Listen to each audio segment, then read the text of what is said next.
But how are you doing, Teola? I'm doing pretty good. I'm excited to get back into the actual swing of the tournament. Yeah. Same here.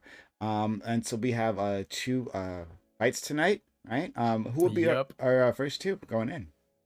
So tonight, Marcia and Octavian are going to be our first card, and they're going to be debating the Iraq War. They both prepared statements, and they've had enough time to flush this out. So I think that they got a lot to say by now.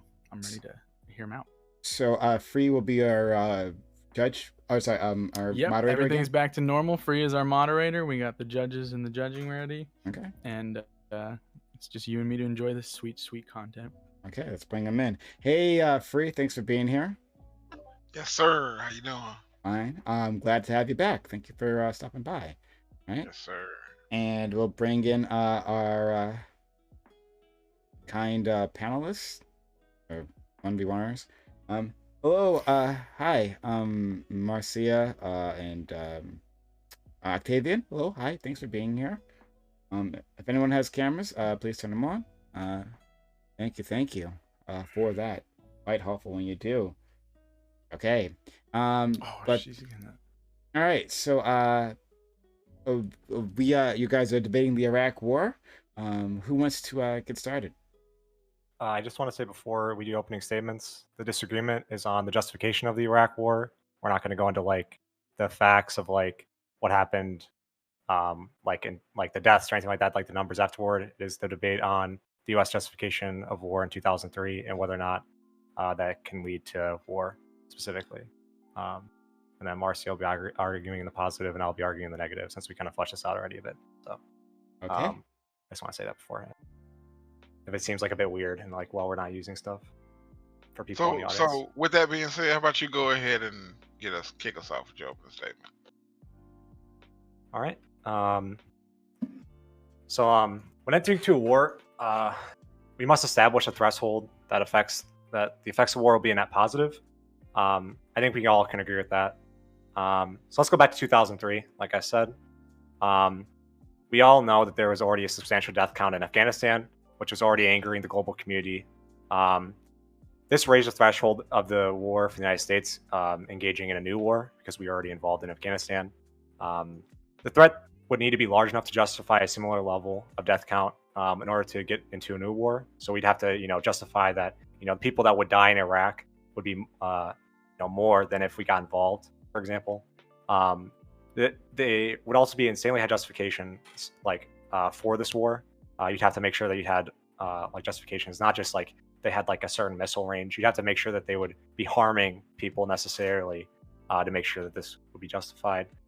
You'd also have to make sure you'd use the legal terms of the UN to make sure that this could be done, because most of the time, if you don't use those lens, like in other wars that we could talk about, the international community will like not feel like they would want to get involved or be helpful in a matter. So, for example, in Afghanistan and Kosovo, the United States did use the UN and used NATO, like basically NATO, to enforce its will.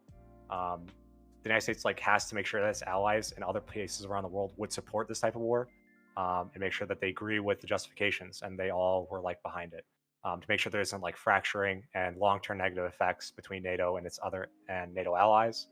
And let's not forget, to meet this standard, we must consider the lives of actual people on the ground, who will be the most impacted.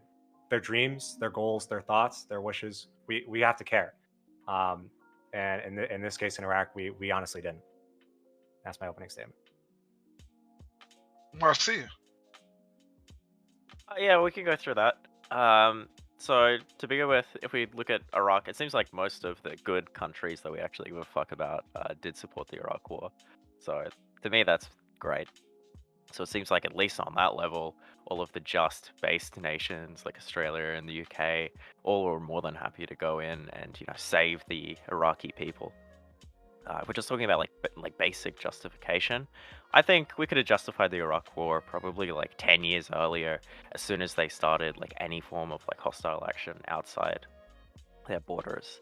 I think I've provided some evidence, because you mentioned the distance. I agree, having missiles that go to a certain distance isn't enough to justify war, but when they're also connected with any kind of chemical weapons program, that seems like a severe threat. to the neighbors and also just like every country in the region, especially when they've used missiles with chemical weapons in the past. Just outside of that, let's say they didn't have chemical weapons and they didn't have any like missile capacities to do anything like that, it would still probably be justified to invade Iraq just from their internal strife.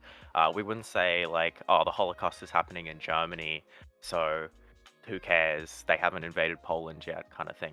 I would hope that most people would be like, yeah, we should probably go save the Jews. Just like in Iraq, we should probably go save all the women and children and all the people being like destroyed by like a horrible regime. But I'll leave it there so we can have like a back and forth.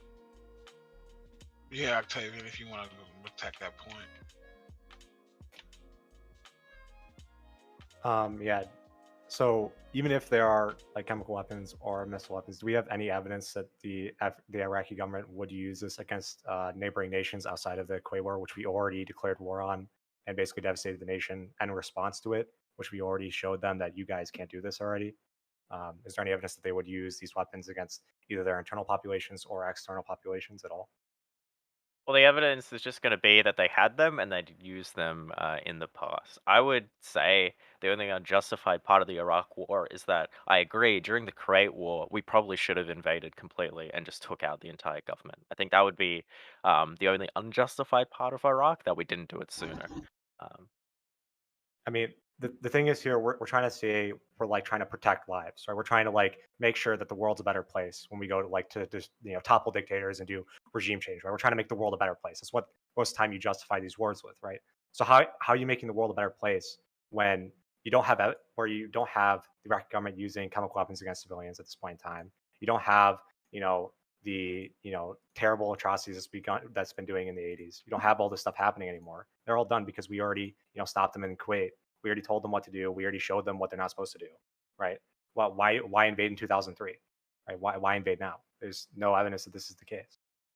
Yeah, so if we look at all reports, it seems like US, like just general, like intelligence was saying that they did still have chemical weapons, which after the case we found out they did. Um, and it seems like at the time there was a real worry that he would do these hostile actions, just from like general signaling from the government. But again, if we even like get rid of all of that, we probably should have invaded just based on like the internal strife of them like genociding their own people, like raping and pillaging women. All of these reasons, I think, are Which enough happened in to the like 80s justify. already, which the United States already like said what the reasons were and why we went to Kuwait. We already dealt with these problems. They weren't doing it anymore. The evidence for this was already done. It wasn't happening anymore. I mean, the genocide and the raping of women already ended when we went in 1991, or whenever we went into the whenever we went in to defend Kuwait, we already stopped the genocide. Like that already occurred, right? If they wanted to topple genocidal regime, we should have gone to war in Myanmar. We should have gone to war in like 10 different Yeah, we should have. places already, and we should have harmed regions, killed thousands of people, and like dealt even more damage than just stopping the genocide, which the United States did when we went to Kuwait, right? The evidence that it was continuing post Kuwait is just not there, right? That's why Kuwait was seen as such a success, because it stopped what was going on in Kuwait. It stopped what was going on in Iraq too. That's why I don't think it was justified to go back in 2003, because you don't have evidence of Iraq continue using chemical weapons before 2003, after the Kuwait War. You don't have evidence of Iraq, using any of these weapons. You don't have evidence of Iraq using these weapons at all. All you have is them existing in some places where they like were not like taken away properly, or you have them to where they were like disposed of improperly continually, right? And that's not justified enough to where you can say, oh, let's go kill thousands, tens of thousands of people to stop this guy who isn't doing it, who basically is just undemocratic, right? So I don't care about like if we're hearkening to about like democracy and we should like care about democracy, they wanted democracy. So I would agree generally if we care about democracy, we should try to remove these like genocidal regimes. I don't think if we were to look at Hitler, he just committed like I don't know the Holocaust and then he's like, okay guys, I've stopped. He's still like discriminating against women internally. He's still like heaps of racism happening, but he's not genociding anyone anymore. Would you just say, oh yeah, we should leave Hitler in power? So we this is like not the same. I mean, this is obviously to the extreme. But if Hitler was like not doing any wrong, obviously I would say that like technically you should keep him in power. But like that's like such an extreme, non-possible example. Like if Hitler like was still in power, he would never like stop genociding, right? That's why I would like disagree with this example, right? If a heinous person is like not doing any heinous actions anymore, like obviously you're gonna like say, okay, like I guess we're not gonna kill tens of thousands of people anymore. That's the one thing I want to keep harping on is that when we go to war, you know what's gonna happen after the war starts. You know that tens of thousands of people are gonna die, right? And that's what I'm trying to say here is that you want to stop these deaths of happening over and over. Like you don't want these deaths to happen, right? Like I just don't see the justification here where, okay, let's have these tens of thousands, 100,000, however many people die in the war, right?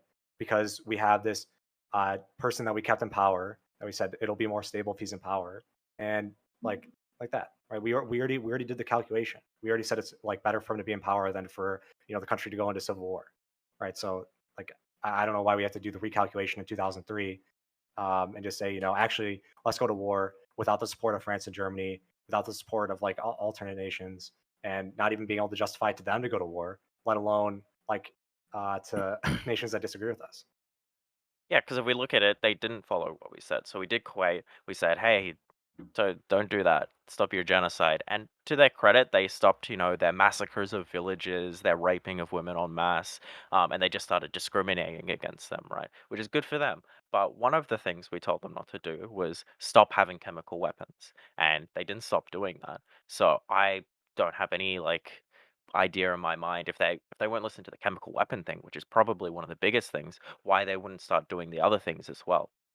Throughout Saddam's regime, up until him being gone, he continued his horrible purges, all of these horrible things. And it seems like even during the war, when we first started, the majority of civilian deaths all come from Saddam because Saddam's fine with mowing down civilians as long as it keeps him in power.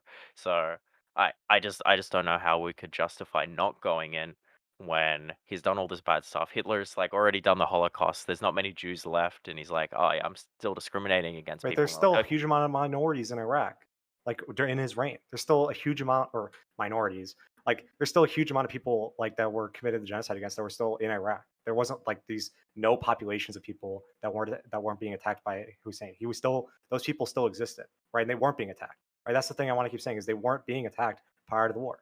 Like there wasn't these massive civilian casualties prior to the war. There wasn't these massive detrimental effects. I mean, would you say we should go to war with Iran today? I mean, I don't think you would because Iran probably would. I would probably say that. Currently, if you look to at kill tens of thousands, if not hundreds of thousands of people, you're like, okay, let's just do that because we're gonna make a slightly better government. well, yeah. So I'm a big proponent of harm reduction, and if going to war will overall stop harm, I think it's a great idea. So if we look at, so for example, Afghanistan, you would love commit things tantamount to genocide to stop a slightly authoritarian government. Whoa, how is killing armed hundreds of thousands of militias people similar to genocide? Whoa, we're not doing that. That's we wouldn't be literally targeting that's civilians. literally what the U.S. drone strike program. I'm not even gonna go to that. But the fact that Yeah, we the just base know drone strikes that kill less civilians on average compared to armed forces. What?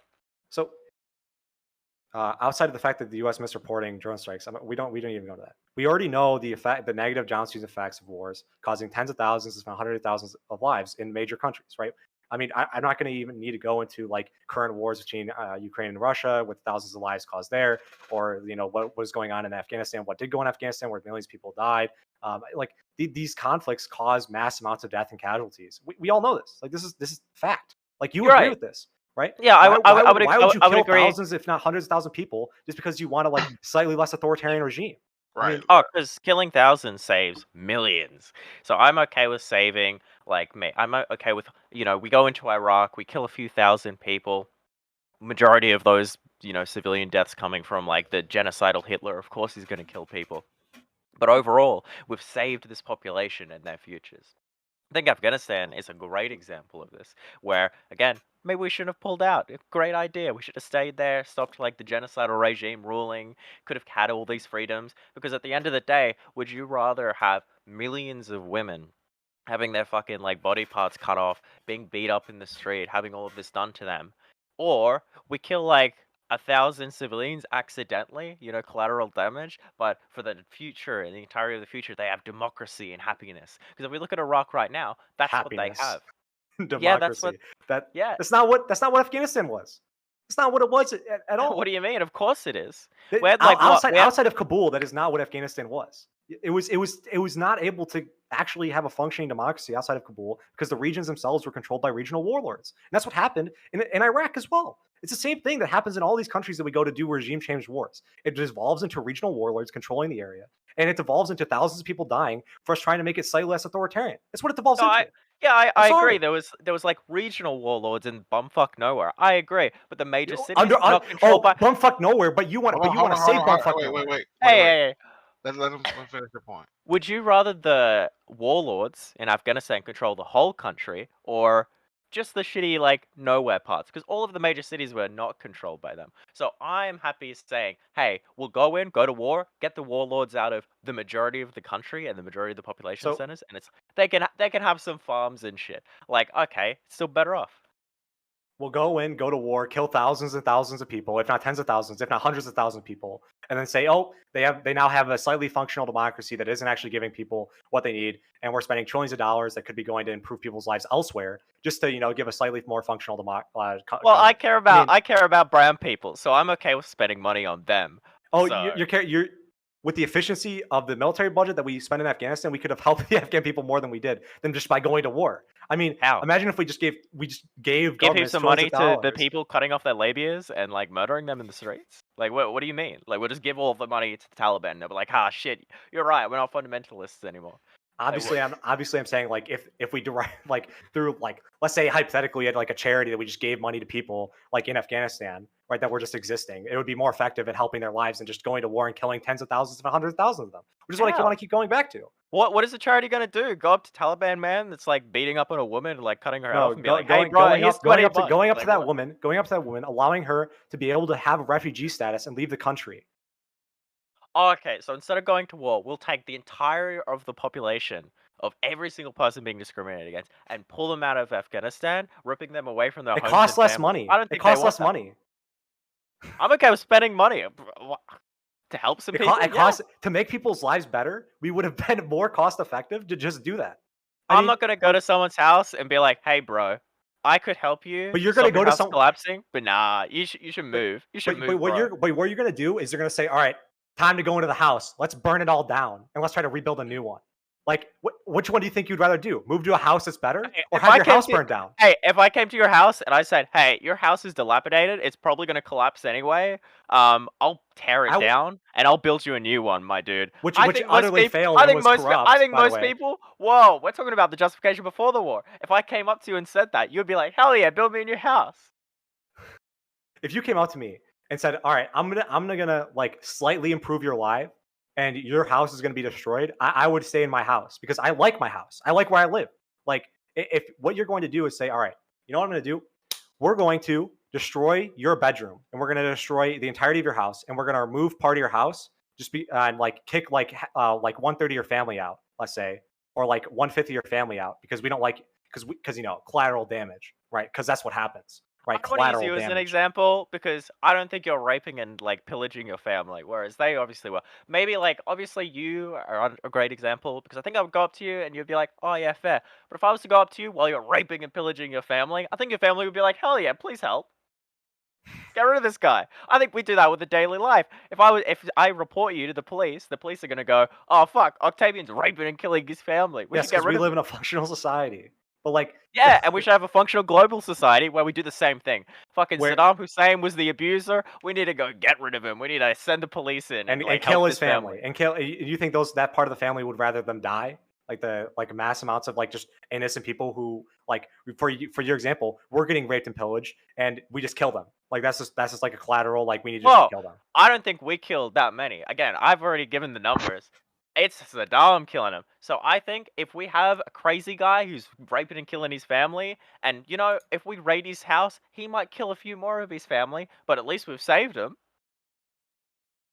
Like save them from like what? Like Being save them raped from and pillaged. being raped and pillaged, which was happening in Iraq in 2003. The people being raped and pillaged. I would say the country was tantamount to being raped and pillaged by his government. Yeah, I think. Yeah, I would say that. With the subsidies coming into the country with the food for life, or what was it, the food for weapons program, with the like country like going on like a positive turn, with the country like Was it? actually trying to I mean, compared to yes, you would agree with me with this. Do you disagree that it was going on a positive turn in 2003? Oh, so I would need to see evidence of like before and after the war, whether or not Iraq So was no, worse before or after. no. Because as far as I'm not I'm talking about the. aware, I'm not talking it was about the pretty war because you want to Okay, you want to keep on the pre-war. You want to keep on the pre-war, right? So we're talking pre 2003, pre-invasion, right? We want to talk about what was going on before, right? What was going on before the war, before the Gulf War was Saddam Hussein was committing a genocide. After that, he wasn't committing a genocide. That's definitely a positive, right? And what's going on after Kuwait and after Iraq? Iraq's actually getting a lot of funding from the international community to be able to improve their country after war, because that's what people do. They try to improve people's countries after war, right? Like that is just what happens, right? Obviously, when you're in a post Kuwait world, people don't want the Iraqi government to be genociding their people, right? I would agree with that, but there isn't any evidence that he was continually raping and pillaging the people of Iraq. Would you agree with me? I think it's pretty obvious that there was heavy discrimination still happening and still like heavy government purges, especially considering he had like when the war started, he was mowing down people and shit. So I would say even if we get rid of all that, I'm not okay with Hitler being in power. If he's like, hey bro, I haven't genocided a Jew in like 5 years, calm down. What? I don't care. Fucking arrest the guy. What? So let's say that like if we killed Hitler, 100,000 people would die. Would you kill Hitler? Hundreds of thousands of people? Yeah, hundreds of thousands of people would die To because you save killed Hitler. millions? Hell No, yeah. hold on. So Hitler's already done the genocide. Now hundreds of thousands of people would die if you shoot the bullet. Do you kill Hitler? If I We shoot know the that bullet, he's I not going to kill do him. anything else negative. We know that he's done. He's like all he's going to do is like basically nothing wrong. But you still shoot the bullet to kill hundreds of thousands more people? You know, if I was sure he would do nothing else wrong, I probably wouldn't shoot him. But with Saddam, hell no. He fucking there was heaps of proof he was still doing shit wrong. So you know, if With- Saddam wasn't a little bitch discrimination? boy, with everything, with the chemical weapons, and I would say with the discrimination too. So first off, I like to keep saying that he wasn't using chemical weapons against people prior to like. But he still had him, even though he said still, no. he was trying to follow UN protocols, which he was like slightly failing at. But I digress. But one of the things here I want to keep mentioning is that so you keep saying that he was like getting the mass murders, right? Which we haven't had evidence for, but what we do have evidence for is him discriminating against people. Which I would say, yeah, he's discriminating against people. So do you think that the United States should like either A, stop the discrimination in Iraq, or B, stop the discrimination in the United States, right? Like, because you can fix you do you think the United States should go to war with the United States to fix this discrimination? I mean, like, Well, where do we stop going to war? Hey, that's what protesting is, my dude. We should go to war, active war with the United States through struggle. I mean, of course should we go to What do you think war the with BLM Canada? riots? Should we go to war with Canada? I think I would prefer Canada go war with the US. I don't think Canada's that bad. I don't think they're genociding people. So let's that much. say Canada has let's say hypothetically, Canada has a discrimination policy against indigenous groups and peoples, right? Let's just say hypothetically. Right, the United States sees this as like a major problem. They're committing. Trudeau's discriminating against people. We have to go to war. He's discriminating against them, right? He has massive weapons of mass destruction, right? That he has, and he's discriminating against indigenous people. We don't know what he's going to do. We have no idea. That's what you're saying. You're saying that this country, has weapons, has massive weapons that it could use against the indigenous people, and is also discriminating against them. Why wouldn't Canadians use weapons against indigenous people when it's the same situation? I would say just like with Iraq, I think we should try like diplomacy first, which we tried heavily for like 10 years with Iraq, saying, "Hey, stop doing that. Hey, it was working. Hey, it was. Why'd they still have chemical weapons? Because they were just in 2001 was the last time they were How do you lose entire buildings of chemical weapons? Just accident? I don't believe that like a genocidal regime that has complete control of the country is gonna accidentally lose a few buildings. I don't believe that happens. No. So if we were talking to Canada and we we're like, hey, stop genociding them, please, and give up all these illegal weapons, and Canada was like, ha, sure, we'll do that, buddy. And then 10 years later, they still have all these buildings of chemical weapons, and they're like, oh yeah, bro, what? Yeah, we just forgot about him. Sorry, mate. Yeah, we probably should go in.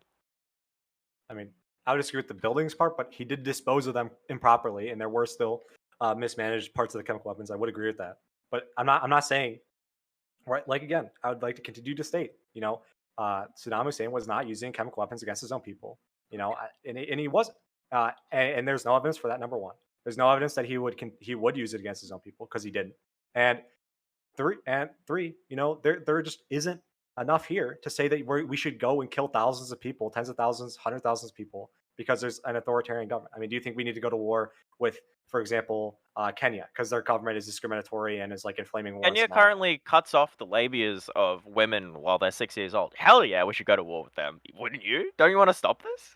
They're I mean, raping and pillaging. if it causes the deaths of tens of thousands, 100,000 people, no, because that's worse. I don't want to kill tens, if not hundreds of thousands of people. I'm sorry, it's not something Hey, I want to do. we're not directly killing them. Sorry, The enemy indirectly. Sorry, my bad. I don't want to indirectly cause the deaths of tens, if not hundreds of thousands of people. That's my bad. Maybe we're a bit different there. Maybe we're a bit different. Hey, if Maybe. you're My if, bad. hey, if My you, bad. if you want to take that stance, I agree. You shouldn't inadvertently cause tens of millions of deaths by allowing Saddam to stay in power doing his purges. I agree. Tens of millions by causing his purges? You're killing the whole country. I What are you talking about? say, hey, I mean, you're okay with them just staying in existence in perpetuity, so it's infinite. No, not deaths. in perpetuity. Obviously, we have you would die. infinity And Iraq deaths because hey, it's too many. We can't go in right now, so we'll leave them in existence. The country's going to exist for infinite number of days, which means an infinite number of deaths. That's crazy. Why do you want so many deaths? What? That's obviously not what I'm saying. What I am saying, right, is that right now in 2003, when you're trying to invade the country, it's either you try to solve it with diplomacy and try to continue to stop the discrimination and harm that he's doing against people, right, through diplomacy, which was working with the food for weapons program, or B, you try to kill tens of hundreds of thousands of people, right? And that's something I just don't understand. You're like, oh, like if we leave this in perpetuity, yes, if any government is left in perpetuity, millions of people would die. The United States leaves millions of people die because of our healthcare system. I mean, like, do we then blame the United States for not doing that? I mean, I would, but I'm not going to go. Yeah, of course you would, because you agree we should stop it. This sounds like an abusive fucking relationship right now. It's like 10 years where they're saying, bro, trust me, I'll do it. Don't worry, baby, I've changed. And they keep doing it and doing it. And it's like, I'm like, hey, maybe we should end the relationship and just fucking kick them out of our life, out of the world stage life. And you're like, no, come on, they've changed, baby. So here's what you're saying to the Iraq people. You're like, hey, I can get you out of this abusive relationship, but I got to cut off your arm. Right? That's what you're saying. That's what you're saying. You're like, hey, I can get you out of this relationship, but I just had to kill tens of thousands, 100,000 people. This is a minor side effect of me trying to get you out of this abusive relationship. No, I would not leave that abusive relationship because I don't want to lose my fucking arm. I'm sorry. Those Kurdish people in the north, when we arrived, were like, hey, the USA, we're so happy they're here. So you know what? I think they were happy with cutting off their arm. And I would say any woman currently at school in fucking Iraq would be like, hell yeah, I'm happy the United States has fucking came here. Yeah, I like going to school. I mean, I think I've said my point multiple times. The arm is just a metaphor for tens of thousands, 100,000s of deaths that the United States caused in Iraq. I mean, or what would cause in Iraq. Well, we didn't cause them. They could have given up their chemical weapons. They could have listened to us, okay? I'm the meth guy in the street that's screaming he's gonna murder everyone, okay? I wouldn't blame the police when the police try to arrest him, and then the meth guy's like, and starts stabbing people. I wouldn't blame them. Who was in this analogy? Saddam is the meth guy with chemical weapons. That is insane. Who was Saddam? So this meth guy on the street, is he harming anybody, or is he just chilling there? Because if the meth guy's stabbing people, I would disagree with that analogy. Yeah, he recently stabbed 2,000 villages of Kurdistani people, 3,000 women that went missing. Hey, you don't think in the 80s? Yeah, you don't think we should arrest people for previous crimes? If the meth guy was a mass murderer and then we found out he's a mass murderer, do we not arrest him? Of course we arrest him. Yeah, yes, of course. Okay, based. Let's arrest Iraq. Based. Let's do it. The country? Yes, we did that. We arrested the country and put it in jail. What we did in the country was we killed massive populations and destroyed the Iraqi infrastructure. We didn't do that. That's what we did. Whoa. That's what we did. We didn't do that. They did that. Hey, we can look at the death numbers. Hold on. One at a time, guys. One at a time. Octavian. You don't even. I don't even need to actually go into the deaths. We know with the United States program in Afghanistan prior to the war, we know that we would destroy mass amounts of infrastructure in the country, I mean, I wouldn't know how to rebuild it at the time. But we know, as a result of the invasion, not just thousands and 100,000 people would die, but millions of people would have to leave as refugees of the country due to us going to war. Right? This is something that would just have to occur because of our destroying of infrastructure and our war tactics and our war plan. Right? In Afghanistan, 2001, 2002, and 2003, before the Iraq war was declared, we destroyed mass amounts of Afghani infrastructure in the war, and we would have to do the same in Iraq and displace hundreds of thousands, if not millions of people, to actually be able to successfully take over Saddam Hussein and stop rebel groups. right? Because we want to take control. We want to manly take control of this country because we're gonna do it better. We're gonna do it better because we need to kill thousands of people and displace millions. That's what we need to do. That's our base tactic: displace millions and like Hey, we didn't kill thousands. we didn't displace them because again, we didn't do anything wrong. We were just we didn't do anything wrong. Did we bomb their buildings? Did we not bomb buildings in Iraq? Oh, we didn't. We didn't bomb buildings in Afghanistan? No, as far as I'm aware, we didn't bomb any civilian infrastructure whatsoever. We only bombed military targets. Then why did the? Sorry, I'm going into like. Why did like people leave in Afghanistan like in the start of the war? Like, did refugees just leave because like we needed to because they wanted to leave, or what was the reason that they left? Would you say? Oh, they probably left because once we came with our freedom boats and stopped the genocidal regime, all of those Iraqi people were like, fuck, we can leave. Thank God you saved us from the guy that was preventing us from leaving. And then they left. So good for them. He was preventing them from leaving while also not being able to... Yeah, the genocidal regime that had like heavily like closed borders, yeah. That wasn't able to... I mean, some of them tried to leave beforehand, because as far as I'm aware, there was refugees coming from that area before. Yeah, there was refugees from Iraq to Turkey prior to the war. Like, people already trying to leave prior to the U.S. declaration in, like, February, but... yeah, so we helped them leave. Base. Like, it was before, like, the U.S. did anything. Little world helpers. They were already... Yeah, they were already leaving, and then more of them could leave, once we, saved them. What more than... What I thought you said they didn't want to leave their home earlier. I thought you said like, hey, like, we shouldn't have them move, but then we force them to move. Right? Well, yeah, millions didn't want to leave their homes. So I think I'm an advocate of pro-choice. And, so now you're like, all right. So now you're like this. All right, your house, it's pretty bad. Let's have 1/4. Let's have like a family of 4. The kid, all right, you could stay. The dad, oh, you're gonna have to leave, and like we're gonna have to kill one of the kids too. Like that's what you're doing.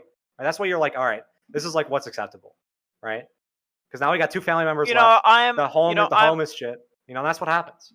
I'm okay with that. If the dad's like an alcoholic who is like raping and killing his kids, and has already killed them in the past, and we're like, hey, we have a SWAT team. We need to go in. One of the kids might die. Of course, yeah, do it. Yeah, that's why we have SWAT teams. Again, I would like to say he wasn't currently at all, and literally stopped the genocide after Kuwait. If we wanted to topple him, we would have done it in Kuwait. Because he wasn't doing anything anymore. All he was doing, like you said, was discriminating against the citizens. Okay, right? I agree. So I agree. So in World War II, after we like freed all of the genocidal like fucking death camps, Hitler wasn't killing nobody anymore. So we should have just left him, right? That's not even a close scenario at all. That's not even close to being a scenario. How? I mean, I guess one of them is brown, and you've admitted you don't care about brown people. So Saddam's a brown person. So he's brown Hitler. No, I don't get this like analogy where like Hitler lost all power and we now have control over Germany and we now are able to. I didn't say all power. I'm saying Saddam levels of power. So Hitler is somehow back in control of his country and just like slightly discriminating against his people, like Donald Trump or like some random like generic Republican. Yeah, just slightly discriminating and slightly making some chemical weapons. Smile. Making chemical weapons. Number one, he didn't make chemical weapons. I'm sorry, not making them. Containing them. It is really sus among us, though, that 20 years on, we're finding chemical weapons that are still active. In pits. I thought they had a half-life of a certain amount of years. Why are they still potent if they have a half-life? When did the Saddam Hussein government get toppled? Wasn't it in 2003? 2003. Hey, so how did he? How did he? Like a half-life of like 5 years, my dude. Yeah. So how did he make these chemical weapons then? If they're in 2022, like I don't understand. I agree. I agree. Why are there chemical weapons in 2022? Shouldn't they all be gone? Shouldn't they have all like expired? Yeah, these would be made in 2017 by like either ISIS fighters or Al Qaeda fighters in the region. That wouldn't even make any sense towards the Saddam Hussein government. Wait, how did they make them? Was there still facilities in Iraq where they could make them? I thought the U.S. controlled. I thought the U.S. took full control of Iraq in 2003. That's my bad. I thought the U.S. was able to. Maybe the U.S. with the full control of Iraq allowed the continuation of chemical weapons. That's what you're saying. So I agree. So the U.S. being, quote, nice guy, puts civilian people in power in Iraq. I agree with you. You've just made me more authoritarian. We shouldn't have let, like, Iraqi locals have power, because it seems like they let fucking ISIS have all the fucking Saddam death weapons. That's crazy. You think the U.S. in 2003, with the goal of destroying chemical weapons, took over the country militarily, investigated the chemical weapons, and decided not to destroy the chemical weapons? That's what you think would happen? They try. Hey, it's a big country. It's like literally a big sandcastle. You know, sometimes you lose some toys in there. So we gave it off Wait. to. We All right, gave. We sometimes you gave. lose some toys. Wait. Hey, I lose some toys. Jerry, the janitor, knows where everything is. He should know where everything is, especially considering he has like a track record of recording every single lab's location and stuff. So when I hand it off to the new janitor, that's his problem. You know, maybe I should be the new janitor and actually clean up after Iraq and like find all these chemical weapons. But I don't know. I'm a believer in democracy. I wanted to give the Iraqi people democracy, so that's why we handed it over. So you're okay with the United States just losing chemical weapons with our like insane amount of drone intelligence, the ability to spy on different places. Oh, we didn't lose them. We didn't find them. That's what you mean. They're current. According to you, their current facilities in 2017 being able to make chemical weapons that the United States just wasn't able to find. How are you using the English language right now? Did I lose $1 million because I don't have it right now? What? You said the United States was not able to find a chemical weapons creation. They couldn't find. Yeah, they couldn't find a lot of them. Yeah, just like I can't find $1 million in my backyard. Grandioseness of the United States with invading the country wasn't able to stop the thing they invaded them for. They stopped. What's the point? They stopped a lot of it. They got rid of the genocidal guy. I know. We're still finding like mass graves of Jews in Germany, but you know, at least we stopped it. You know. What? I'm so confused of where in the which analogy we're at and what's going on with the analogy here. Okay, if you're not tracking, that's okay. What I'm saying, genocide bad. Probably should stop Hitler. I agree. Chemical weapons bad. Probably should get rid of them. You know, that's all I'm saying. You know what? I would say, we should probably try to use the diplomatic means to get rid of chemical weapons. Yeah, we did for 10 years. Yeah, and it was pretty successful. Was it? And what? Yeah, we were pretty successful at limiting. Why'd they still have them then? Missile capabilities. We were pretty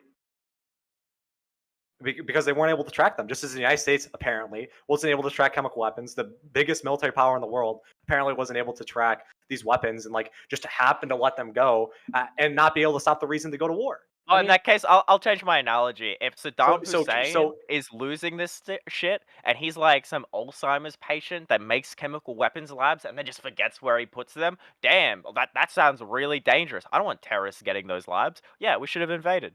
That's another reason. Do you think the United States was not able to find the chemical weapons plants in Iraq? Not all of them. Yeah, one of the sources I gave had a huge depot we found 10 years later. If you think that we can't even find the chemical weapons, what's the point?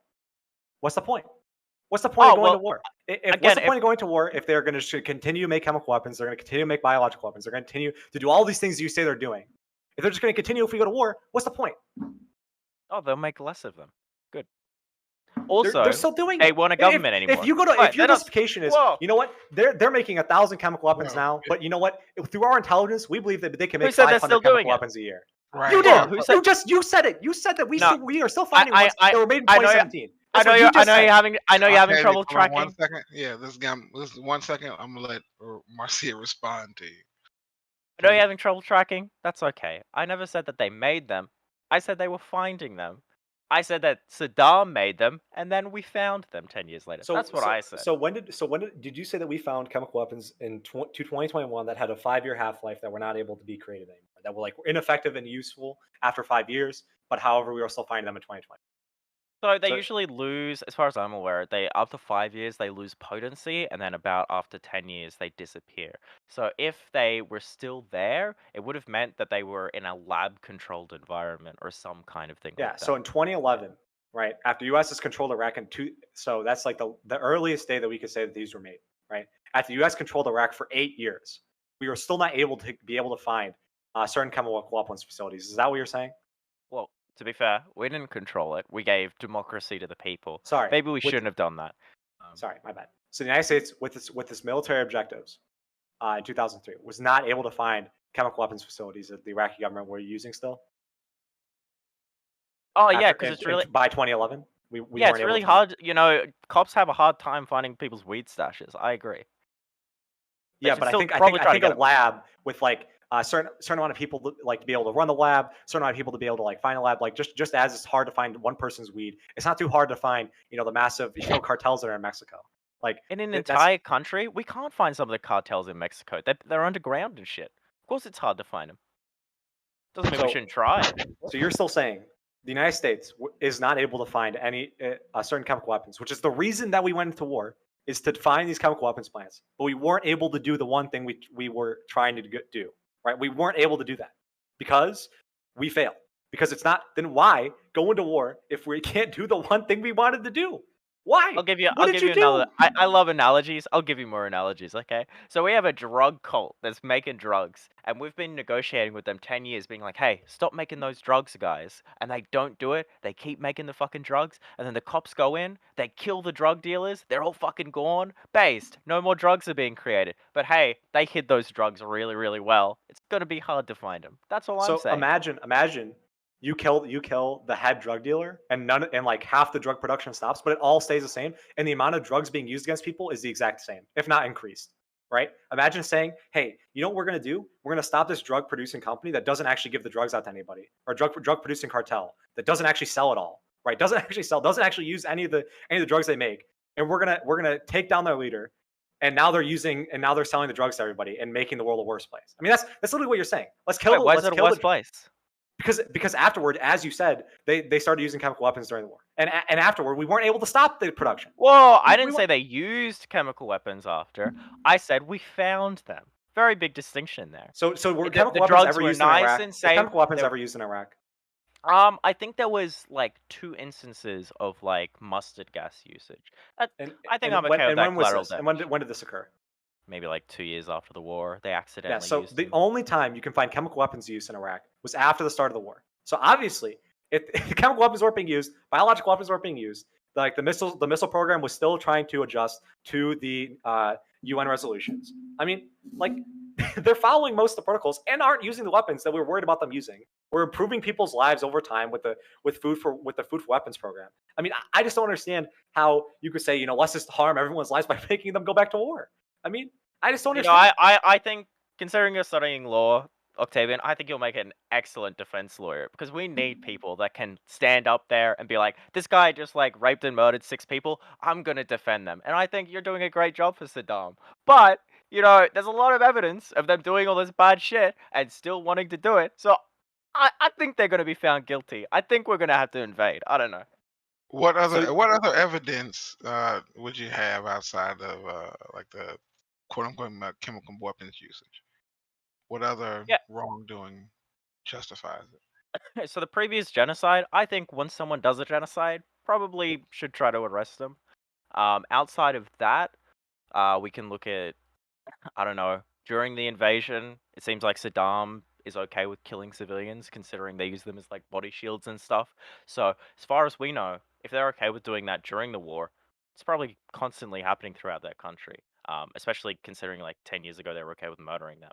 I think one of the sources I gave was women that just went missing, and they were like, that was in 2000 or something, where like heaps of women just like disappeared magically, like a magic trick.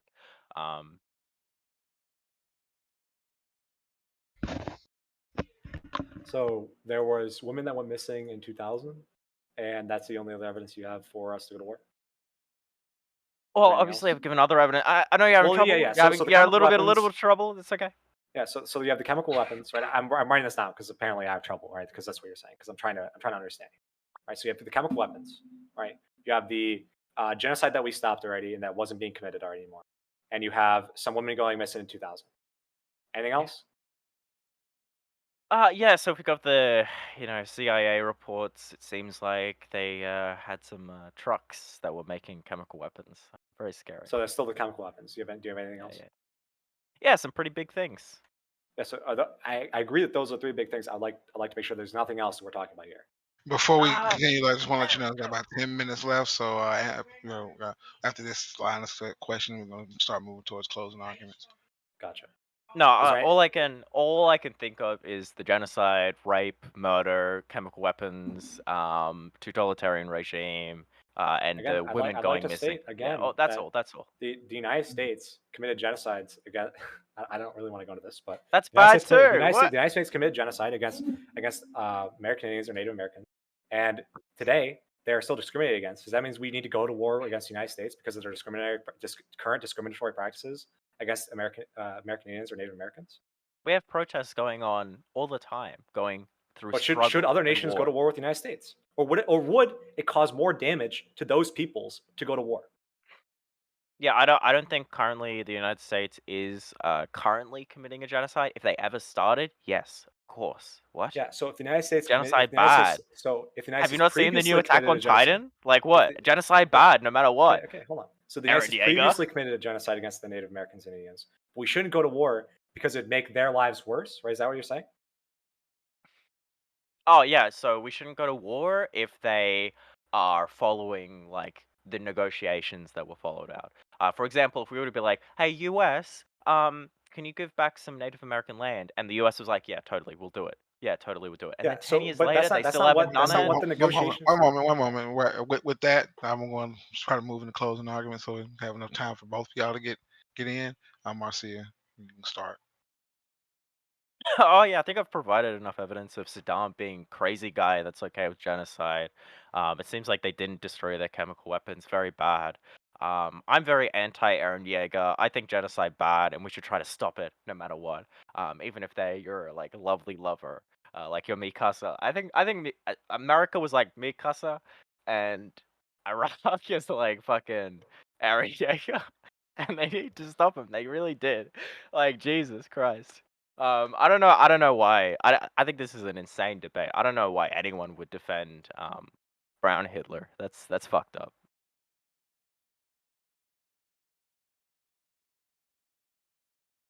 In 2003, the United States declared war on Iraq with justifications of chemical and biological weapons and weapons of mass destruction, quote unquote. These weapons, A, were not being used against its people, and B, were not being used against other people. The Iraq government stopped committing genocide in the 90s, or in the late 80s, early 90s, after the Kuwait War. This government and everyone agree that if a government stops committing genocide, to declare war like decades or centuries later because they committed a genocide in the past and would harm the people that had committed a genocide against more by declaring the war would be a bad action. Because our goal should be to stop the discrimination practices, not by harming the people that are discriminated against, but instead to help those people through diplomatic means, which the UN was already doing, which other countries were already trying. That's why I disagree with this war, because you're killing tens of thousands, if not hundreds of thousands of people by declaring the war. You're causing mass amounts of civilian deaths because we know what Saddam Hussein would do if you declared war on it to defend himself, right? But what we do know is that all that was happening in Iraq in 2003 was discriminatory practices similar to Western nations at the time against their own minorities. And to say that let's declare war against everybody because they're committing discriminatory practices seems to be something that would just cause mass amounts of death, mass amounts of refugees, and mass amounts of damage to people who are being discriminated against. And that's the one thing I would want to say. Yeah, if you're anti-BLM, that's okay. That's not what I said, but okay.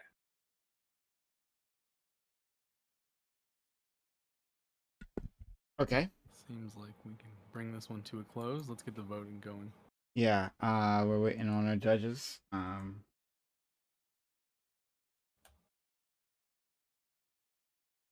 Yeah. So we're waiting on the judges to submit their votes. But yeah, thank you to the participants for helping out so far. We'll have those votes 1 second. So how do you think both of you did? How do you think you did? Badly? Definitely, I think I definitely did better than the first one. Definitely was more energetic. That's for sure. I'd say so. I think we're missing one more. Yep, looks like we have a tie, and we have a tiebreaker. Oh, they're typing. They're typing. 1 second. Just like I said, I'm wearing a shirt with the American flag on it for irony purposes. I just want to say I'm wearing the native garb of my people. VTuber avatar. I'm not gonna lie, it took like every single time I see your VTuber avatar, I take it less seriously. It looks like we have a decision. Hey, yeah. And a split vote, 3-2. We have Octavian as the winner. Thank you. Octavian, you did it! Hooray! Well, what are your thoughts? Thank you to all the judges. Thank you to everyone for watching. This is a very long and very serious debate. I think declaring war is not something that should be taken lightly, in my opinion. And I would say I think I did better. So yeah, that's basically it. Thank you. All right, we've advanced to another round, but first we'll let these two individuals promote themselves so that you guys know where to find them. So first, Marcia, where can people find you? I'm just in DGG. Smile. That's me. What are you? Okay, a DGG native. We love them. All right, and then Octavian. She's wearing the native garb of DGG. Native garb of DGG. I am on twitch.tv/Octavian821, and I hang out sometimes in DGG, and that's about it. Okay. Everyone, go check them out. Yes, Octavian will be moving on to the semifinals. Can't wait to see him there. All right, so let's we'll talk to the two of you later. And we'll thank you guys so much for coming out. See you soon, Octavian. See ya. Okay, great. So our next two people ready? Yeah, it looks like we got J-Buzz ready. I'm looking for Doobie if Doobie's not scared again. Let's see. Hopefully he's not terrified. I mean, he's such a light guy. Like, he gets really scared really easily. Oh yeah, he's super frightened. Yeah, super frightened. Very fragile. Fragile, as the Italians would say. But yeah, to everyone, if you've been enjoying the content so far, enjoyed that last debate. Dude says he's sick and dying. I'll be here. But I'm sure. Anyway, thank you all for being here. If you've been enjoying this content, hit that follow button. If you're new to the channel, we are always providing you content. We stream 7 days a week, either here or on YouTube. Hit that follow button, make sure notifications are on so you know I'm going live. Also, consider supporting the channel. We have a 1.2K prize pool for our individuals, but this channel itself always needs support. So if you could be so kind and help us out so I can continue providing you this content, sub to the channel. It's only $5 to keep this channel up and running. Sub to the channel, give bits or give subs. We have an Amazon Prime / Prime Gaming. Use that one free sub per month here on this community. It's a huge help when you do. So thank you to the people who've been supporting so far. But yeah, follow the channel, sub or give bits. As soon as Doobie gets his act together, he'll be here. Exclamation for social to follow us on social media in case you haven't done so already. We have our Discord where we do everything, including this. Right, this conversation is happening on Discord. And so the community, be a part of the Discord. Twitter is where we announce when stuff is happening. So if you want to know when stuff is happening, including things that involve in the debate tournament, check out the Twitter. And of course, YouTube is where you find the VODs. So if you miss anything, like, comment, and subscribe. Take yourself and also consider becoming a YouTube member, hitting that join button, supporting us that way as well. Okay. Toyola, do you want to advertise yourself where you're at right now? Yeah, I hang out in DGG as well. My Twitter is Toyolo_, and then my Twitch is Toyolo11777. That's a very valid and normal Twitch name. And then I have a Discord server. It's called the House of Toy. We do cool stuff like put together tournaments for nerds online to win their rent money on. So come hang out with us if you want to do cool stuff. Free, do you have anything you want to add? Like people to follow you somewhere? Free? Great. Okay, you're muted. But all right, well, never mind. Oh, keep going. All right, so we'll put in J-Boz and Doobie. I missed my opportunity. Oh no. Squandered it entirely. That's cool. We'll come back. Okay, J-Boz and Doobie are here. Thanks so much. If you guys have cameras. I need to drain my penis. So I'll be like in 2 minutes. I'll be right back, I promise. It takes that long? It's a big one. I'll be right back. That's not how that works. Have you ever had to drain a hose? Right. So while he's gone, let me go ahead and plug if y'all don't mind. Go ahead.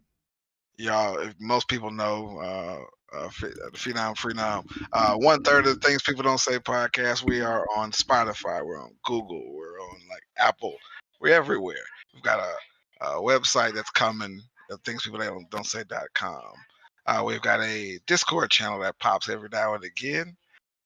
So just hit me up, we can get you in. And we got some new episodes coming, so check us out. Okay. All right. Love it. All right. J Boss, you got a camera? Nah, I do not. Okay. We'll wait for Duba to get back. And Toyola stop making love of his mic. Right? Really effective hand job, I think. It's gonna go off any second now. All good? That's not very nice. No. All right. Yeah, so sorry, we're just waiting on Doobie, then we'll get started. But actually, while we're waiting, Toyola, tell us what this particular debate is about. So Doobie and J Buzz have a disagreement over what should happen or what should be available to prisoners. And Doobie thinks that if you're convicted of a life sentence or of effectively a life sentence, that you should be allowed to and afforded the assistance to kill yourself. And J Boss disagrees with that. Okay, so life sentence in prison equals Without parole. or without parole means that you should be allowed the assisted suicide. Correct? Yeah. Okay, awesome. Should All be right. given the option. Yeah. Okay, all right. So Free, take it away. Free, you there? You're muted again, Free. Yeah. Yeah, man. So yeah, we'll go ahead and get started. Since Doobie has the positive plan, I think we can go ahead and get started with him. If you want to go ahead and make your opening statements. Wait, I need to go first. Yes, go, Yeah. yeah, go ahead. Unless you're scared. I think the purpose of prison should be separate from, like, I guess if there's like two purposes that I can think of. Right. So we're removing the danger from society. Secondly, is to rehabilitate the offending person. If there's no possibility of this person being rehabilitated and reintroduced into society, and this could be decided either through their sentence or through just like a psychological evaluation, then I think at that point we should be moving toward like harm reduction, both for them, for the society, and it just seems like not allowing this option for these people who are in prison without the possibility of parole, um, and they're there for life. It just seems like not allowing them to do this would be cruel. It'd be like monstrous. So, yeah, that's basically it. All right, J Boss, yeah, you have the floor. The idea put forward is a short-sighted solution to a single symptom of a pervasive issue throughout our justice system. It compromises the integrity of said system, the prison as a place where the punishments that we have given are served. It distorts the idea of custody under the state and creates perverse incentives for the entire, I guess, due process as a whole. I mean, it's a argument again. Legally speaking, it's unconstitutional. The idea that it would provide any sort of like fiduciary benefit is just preposterous. So I think it's like incredibly short-sighted, super weak position to hold, and it's sort of grotesque and would lead to grotesque things. Is that the end of your statement? Yeah. All right, Doobie, you want to either strengthen your point? Yeah. Well, I'm just curious, just like what you mean by it's a short-sighted solution to a problem, right? So, I know that last time I was really like aggressive and mean. I'm going to try to be like nice with this time. Okay. So I've got my Sunday outfit on. So Love thank you. So like we can I think we'd both agree, right? If we talk about the problems within the justice system and maybe prisoners not having access to mental health care, and we should do something about this, and we should try to make them as comfortable as possible, while still, upholding the other reasons prison exists, which is like keeping them separate from society and also rehabilitating them. Um, so we can agree on all that, right? I'm not saying that we should be like torturing these people while they're in prison. I want them to be comfortable, but at some point, especially for somebody who's in prison with a life sentence without the possibility of parole, who might even admit that they did this thing, right? Who might even admit that they're incurable. If they get out, they're probably going to victimize somebody again. It seems like that for these people like this, not allowing the option to opt out of life, right? To have the dignity, the personal autonomy to just check out. That seems far more monstrous than anything like you're suggesting. Like, I don't know. I don't understand why you'd call this grotesque, unless you're implying that like having this as an option would lead to people like bullying prisoners into suicide, which that seems like another issue. Right? Like I wouldn't agree with that. That just seems like a weird slippery slope that I don't really see as like relevant. So, do you think if you're under custody of the state, either you're being held for a trial, you're being held as a prisoner, political prisoner, prisoner of war, do you think that there should be like a very foundational practice that you, while under custody, have to have your life preserved by whoever it is that's overseeing you? Yeah. I don't know if I'd call it like a foundational practice, but I think there are like limits, right? So, for example, if somebody is in prison, right, and they're going to be there for life, and they have a terminal illness, I don't think it'd be like the state's Well, we're not responsibility to. arguing like the Yeah, terminal but I'm illness telling you, end of life. they're yeah. So I can agree that generally, right, the state should do whatever they can to keep this person alive if they're in the state's custody, right? But there are exceptions. I think this would be one of them. So, like end of life, there is hospice care, there is a DNR that you can get while you're incarcerated. However, if you're within the facility itself and not within the hospice facility, they have like an obligation to resuscitate you no matter what. They have to do that. Um, as it stands, as far as suicide goes, it's the same thing. If you have knowledge of an intent to have a prisoner kill themselves, they have to intervene. There's Okay. there's Yeah, there's no I understand what would currently exist, right? I'm saying that if a prisoner no longer wants to live in these circumstances, right? They no longer want to be on this planet. I see it as grotesque for you to say they need to be here, especially given that these people have we no did say they possibility of need to parole. be here. We sentenced them. Yeah, so exactly. So that, but you're saying that they need to be on this planet, alive, suffering in this prison that they don't want to be in. So if you think You're. It seems like you're incarceration, condemning them. It seems like you're condemning them to like every moment they're awake, they're gonna be suffering within this prison because they don't want to be in the prison, and the prison itself is the source of the anxiety or the turmoil that they're feeling. so if Right. the So like prison unless itself we're is the issue, which you're implying, then you would be arguing for the cruelty of confinement, which is a breach of the Constitution. It's what if what do it's you if you believe it's a cruel and unusual punishment, you get 3 hots in a cot, man. You get fed, you get a bed. well no, It's I'm it's arguing not that it's not it's torture, it's not cruelty. If you believe it to be, that's your own personal perspective. wait, but it is though, right? So if they've expressed that they no longer want to, like, how far do you take this? So if they would like to kill themselves, and they're gonna try to kill themselves every time they're out and about, would you just like tie them to a bed and feed them through a tube until they expire naturally? They have to follow like certain guidelines. Yeah, they have I'm not measures asking for about the which current guidelines. I'm not asking they about the they current have guidelines. I'm measures asking I'm for. asking what you would do. So Yeah, a prisoner is yeah, continually because you know attending the. what, dude? Here's the thing: if you sentence somebody to a punishment, the point of the prison system is to enact it. You're enacting a punishment. Why are you giving them a way to evade the most heinous sentence too? These are the acts of people who are truly considered to be like irreparable, right? These are people who cannot be fixed. These are people who cannot be rehabilitated. Why are you going to give them the ability to evade their sentence? You're undermining the justice that's being delivered. Why would you want that?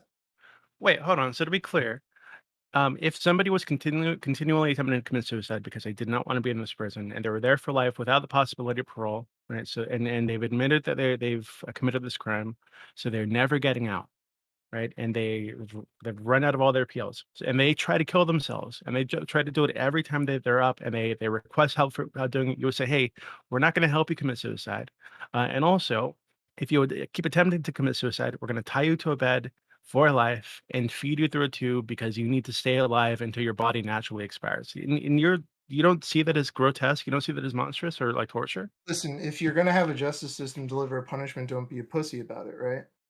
Like, are we gonna sit here and make concessions for all these little Can you, pedantic but details, can or you are we answer the gonna stick question to though? our gun? So you would tie them to a bed and feed them through a tube, right, to keep them alive, Okay, so artificially, I and am not in until their charge. body just. I'm I'm not not in saying you're in charge of charge. procedures, I'm not right? asking.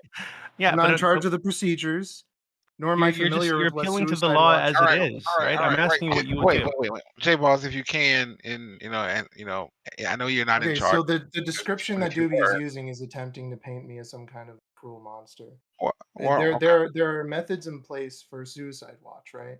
And like, here's the deal: if you want to amend this system to somehow compensate these people, typically they're taken into like mental health facilities, and in those facilities they're treated with, psychological aid. They're treated with psychological medications. Like, people who are consistently behaving like this, they don't sit there chained to a post until they expire. It's just ridiculous. Wait, hold on. But I just asked you if somebody was attempting to kill themselves every time they were free, right? They have their arms free, right? If you would tie Yes, they them get. to a bed and artificially feed Why the them fuck would I in tie them to a bed? perpetuity. Why would I Well, do this that? is what I asked Hold you. on, I J said if you do Balls. this in perpetuity, right? Because you don't want them to kill themselves, you want them to serve their sentence, and their sentence is life, right? So it seems like what you're suggesting is that you would tie them to this bed, you would feed them through a tube, and you'd keep them there for as long as their body can hold out, because you Is this think is that. are those what is that what suicide watch is like? Is that what it's like when No, they're I'm not asking confined to like about. Hold mental on, health places? I'm not asking You're about what's not currently asking about legal. reality. You're just trying to project your little made I'm up idea asking. of No, I'm reality asking what you would into this do. debate, right? I don't understand. You keep appealing to like current law. Obviously, I, I'm well, the appealing thing to that actually, I'm reality. proposing, one the moment, thing guys. that So I'm I don't think he's doing that. I think he's telling you that he would do something less extreme. I think he's saying that that your suggestion is the more extreme suggestion, and he would try less extreme measures to do this. It would be helpful if J Bars you could explain some of those measures specifically, so that Yeah, Doobie would because just to be clear, so when I asked you that earlier, you said, "Oh, if you're going to give someone a punishment, don't be a pussy about it. Why are you letting them escape their punishment?" Right. So you said that, right? And so I took that as you saying that you would tie them to the bed, and now you're saying that you wouldn't. So are you being a pussy, or do you have like some other solution? Why you're not tied to your bed when you get a life sentence without parole? That's not That's not what I said. how it works. Why do you keep trying to project this idea of what the situation looks like? I'm asking you how far you'd take that. You say the state has a What do you mean, how far would responsibility. you take it? We have Hold on. facilities to You're saying that facilitate this. you're saying that the state has a responsibility to keep this person alive, right? I'm asking you how far you would take that, right? So if this person is requesting suicide, like help with their suicide, right, because they don't want to be around anymore, right, for whatever reason, right? And you're saying, hey, no, we're not going to do that for you, right? You need to serve out the sentence, which is life, right? So and then this person attempts to commit suicide on their own. What do you do with that person? Do you drug them up? Do you like what? So you can send them to psychologists. And I'm not saying that it should be like, hey, you send on a dotted line and you get your suicide drugs. I think there should obviously be like a vigorous like testing and meetings with psychologists. They should have the ability to pull out at any time, right? They should obviously they should obviously get help finding some other solution to deal with this thing that they're feeling. But at the So end of wait, the are day, you debating now? Wait, hold on. So if they don't are you want if they debating don't now want for because I you're wasn't done changing the speaking. topic. I You're wasn't done changing speaking. I'm one not at a time, changing the one at topic a at time, all. one You're at a changing time. the subject. You're moving I'm the not changing the goalposts. subject. There's You're nothing now moved. creating a We're in system. the same. Now you're creating a We're in the system same in which position. there has to be psychological checks. There has to be all these processes. We're talking about the That's how declaration was assisted clear. suicide currently exists, right? So if somebody wants assisted suicide, right, they don't just show up somewhere and pick up suicide drugs. They need to go through a long process where they're talking to multiple healthcare providers, right? And those healthcare providers also need to agree to be involved in this process, so they can't be forced. The person who's requesting it can't be forced. It's totally voluntary on all sides. Right. And at any point they can pull out. And every point they're asked again and again, are you sure you want to do this? They're provided with other options. They're provided with counseling. But if at the end of the day, if they want to do it, right, then they're, after everybody signs off, right, then they're allowed to do it. You're saying that you wouldn't allow that, right? And I'm wondering like why, like what benefit is there to society by keeping them locked up against their will?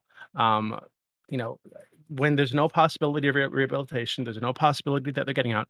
What does society benefit by doing this to them? And what do we lose by not allowing them to Society benefits from assist removing those suicide? people from society. That's the intention of a life sentence without parole.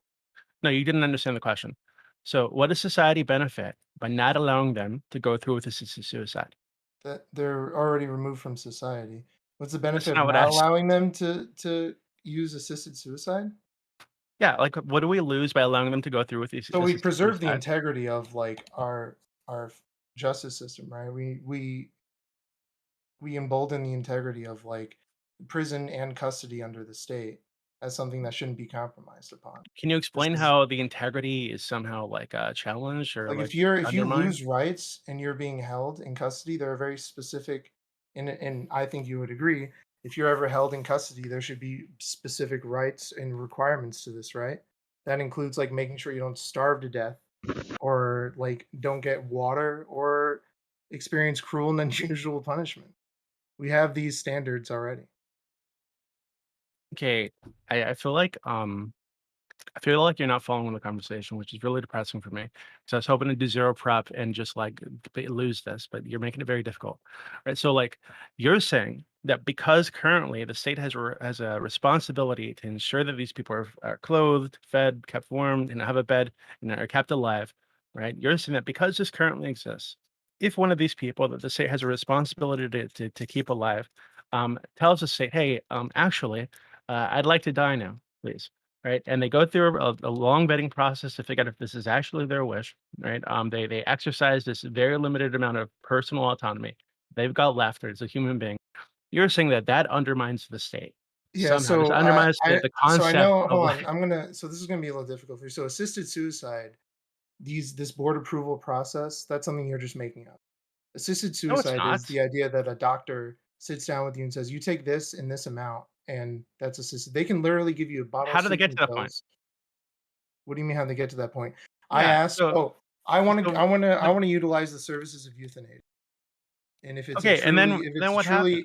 if it's a truly optional system, right?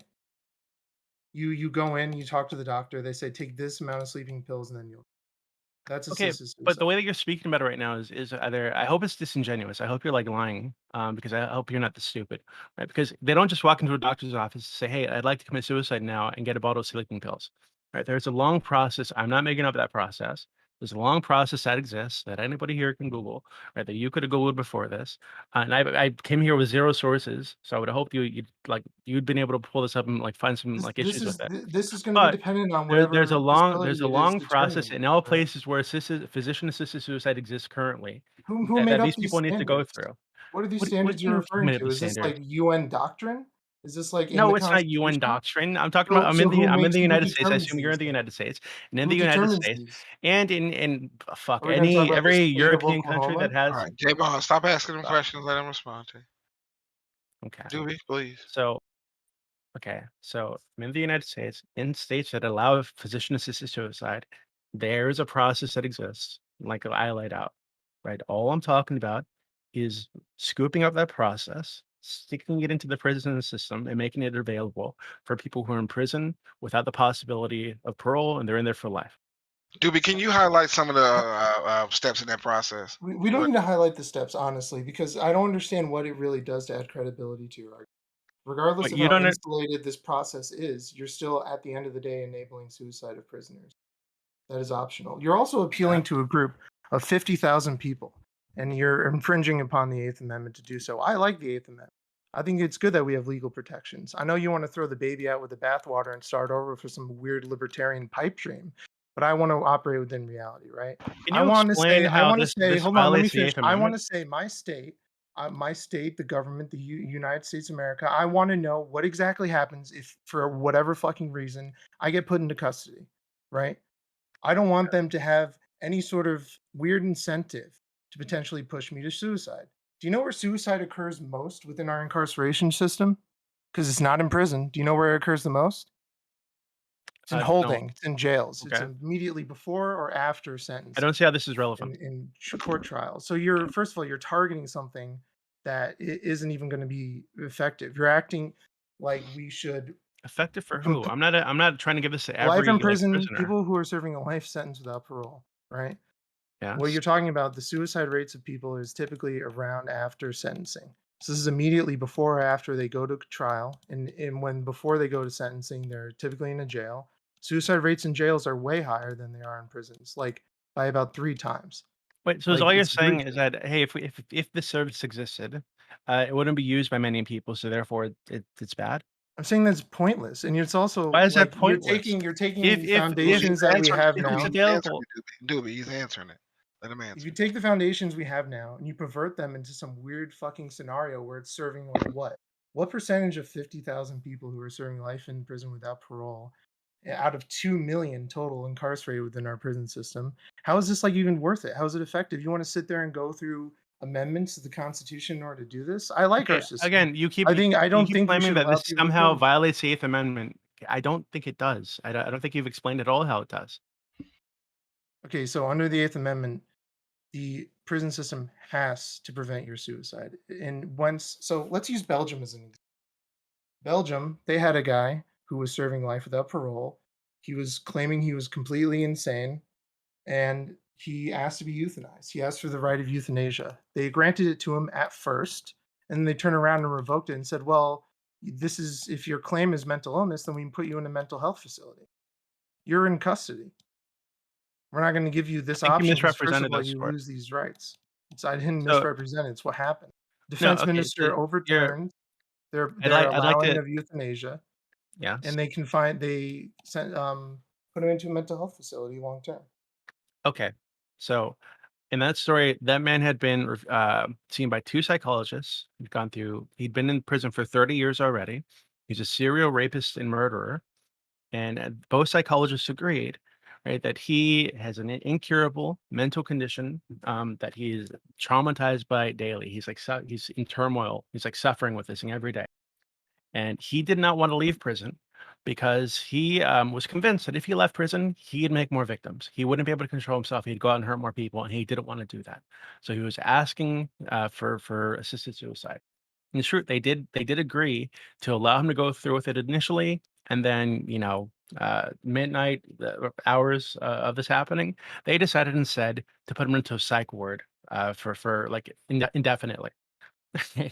So Yeah, yeah, that doesn't seem like a good thing. You have a man who's suffering with a severe mental illness that has been verified by 2 psychologists, who is incurable, who is going to hurt people if we let him back into society.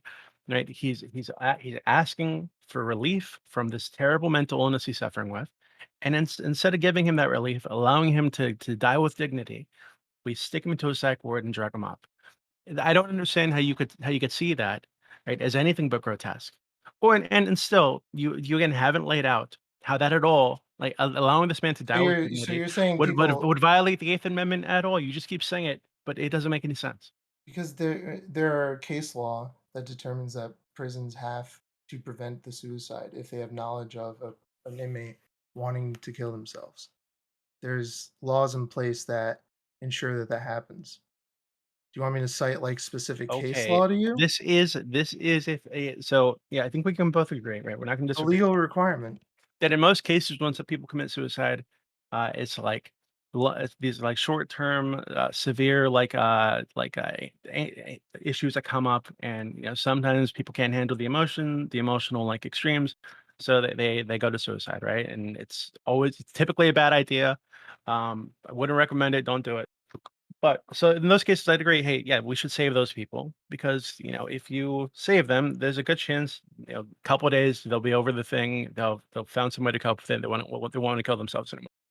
But for these people that we're talking about, What people people who that are we're talking in about? people who are in prison for life without the possibility of parole, who would need Yes. to go through a long process, meeting multiple mental health professionals, getting approval from both of them, right? And with the ability to opt out at any time, and continually being presented with the option to do something else to stop the process. These people, if Well, they go through this process, are not the people who are dealing with like one-off bad days that they can't cope with. These are people who have made a decision for themselves about their lives, about their existence on this planet, right? Who are asking for help carrying out that decision. And it seems like your position is that no, we can't allow them to do this because allowing them to do this undermines our authority somehow. Allowing these people to opt out of life undermines our authority, undermines the state. So rather yeah, than allow them to die with made a dignity, prison sentence rather than allow optional. them to die with dignity, right? We're gonna keep them alive for as long as their Yeah, prison I know. You can sentences. recite all the arguments that you were using. So you want to make this sentence optional for whatever fucking reason, I guess. And for some reason, No, it's not for whatever you don't reason. think long-term mental health care is something that we should be obligated to do for some reason. That's not You true. think it's better to have these people kill themselves? No, that's not true. Why suddenly are they afforded if people are deemed to be completely unable to act within society without doing harm? Why are we allowing these people to now suddenly make a decision like this for themselves? Wait, Like can you clearly repeat that? Can Belgium, you repeat that? clearly Can you repeat that for that first sentence really quickly? I didn't hear it. I forgot what I said. Oh, that's weird. It was something about society and people doing harm.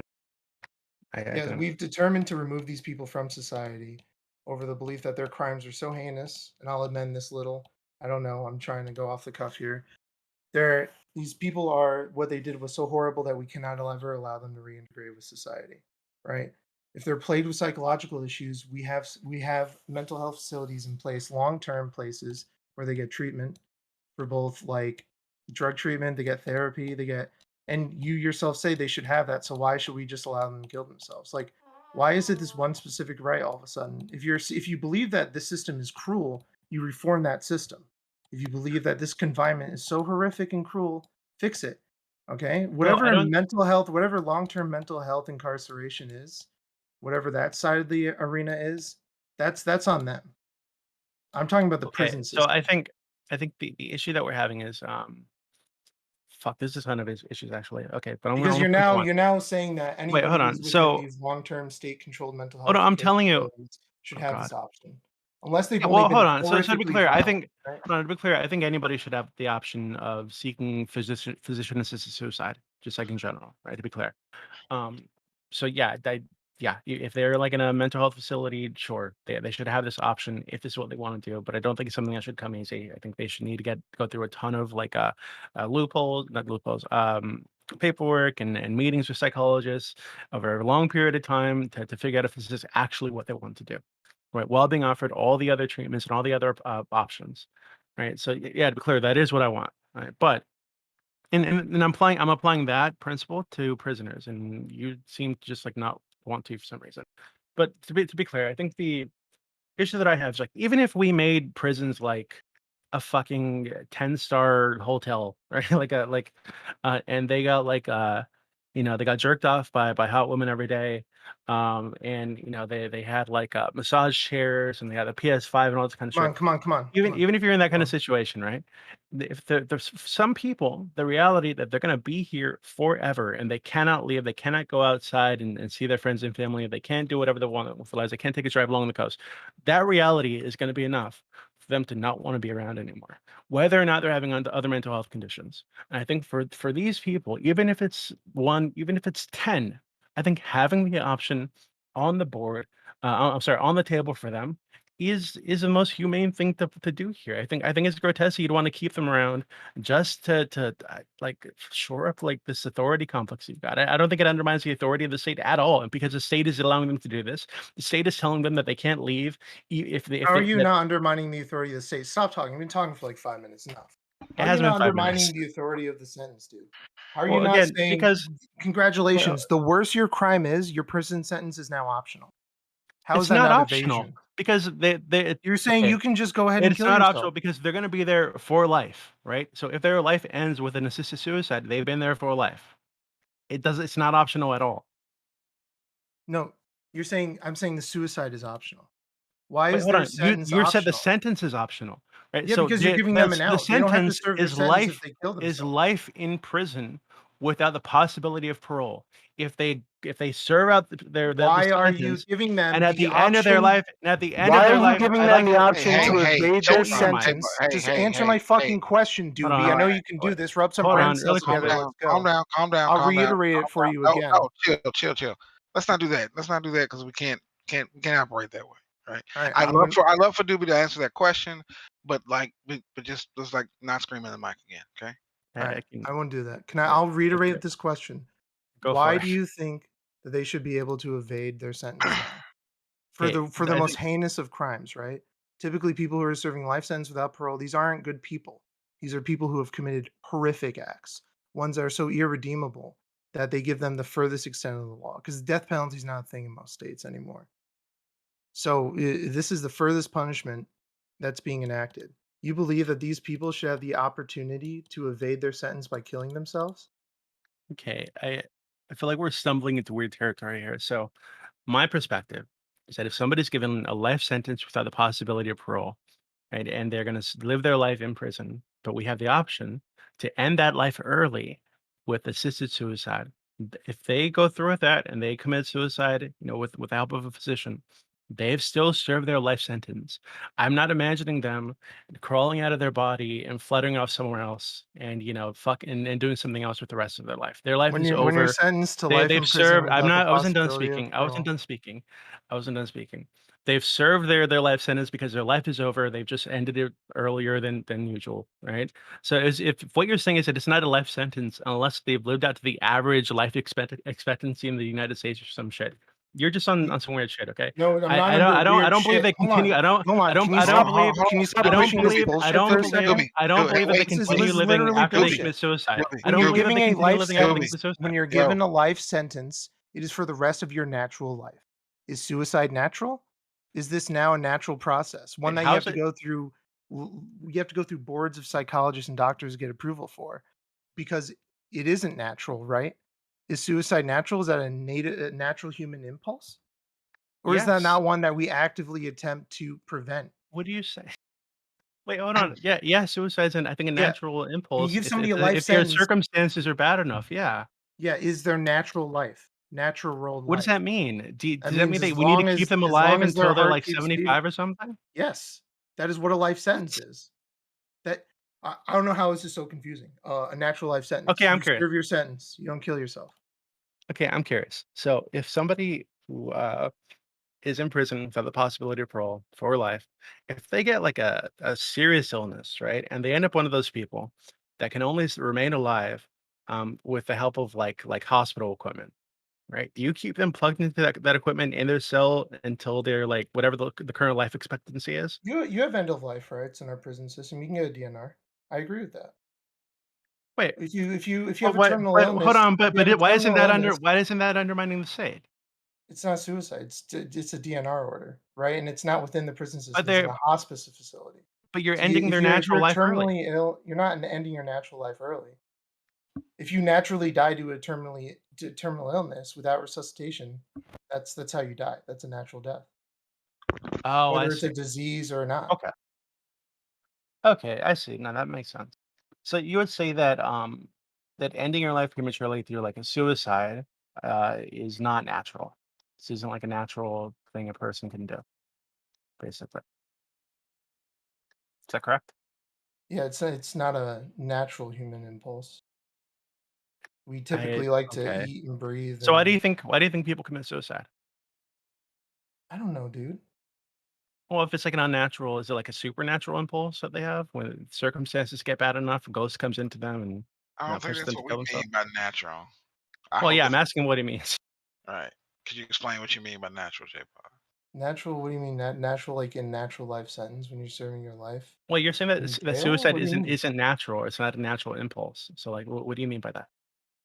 That people aren't inclined to kill themselves, typically. That's what I mean Typically, by but that. some of them are, right? Like, sometimes people are inclined to kill themselves. People who are suffering from mental disorders or illnesses. Maybe those Wait, not people, right? always. People who are. Sometimes it could just be Do you that think you're people like, are just casually interested in suicide because it's oh, like fun? No, I Uh, think sometimes people stumble into bad situations, and circumstances are bad enough that they see suicide as an easier option, right? and So you rather think than and you think like letting people persist in shitty circumstances is like no, more dignified than suicide? no, well, no, that's what you're arguing, right? So you're arguing that if there's even if these circumstances in prison are shitty enough for them from whatever perspective they've got, that they'd like to kill themselves, you're saying that they need to keep going on in those shitty circumstances, No, right? reform the prisons. Why wouldn't we Wait, want hold to on, reform the prisons and make this better? We but already even agreed on this point. yeah, We but we already even if mentioned you before, even if they were 10-star hotels, I want et to be cetera, clear. et The, cetera. the only shitty circumstance you seem to be highlighting, Doobie, is their incarceration at all. Like exactly they're that right. that's enough. Yeah. Right. I think for a lot of people that would just the incarceration, the fact that they've lost their ability to move around freely, right? That'd be enough for them to consider suicide. All right, But man. I Does that mean, like you're come to the level of like mental illness? Because it seems like your argument relies on like some type of illness or ailment to No, them. Right. no, it relies just on their decision, whether mentally or not, their decision to opt out, right? So if again, this is what I said earlier, if they have no mental illness whatsoever, right, and the conditions in the prison are fucking beautiful, they get to fuck hot models all day, right? But still, the fact that they can't leave the prison and live as a normal human being, right, is enough for them to want to opt for physician-assisted suicide.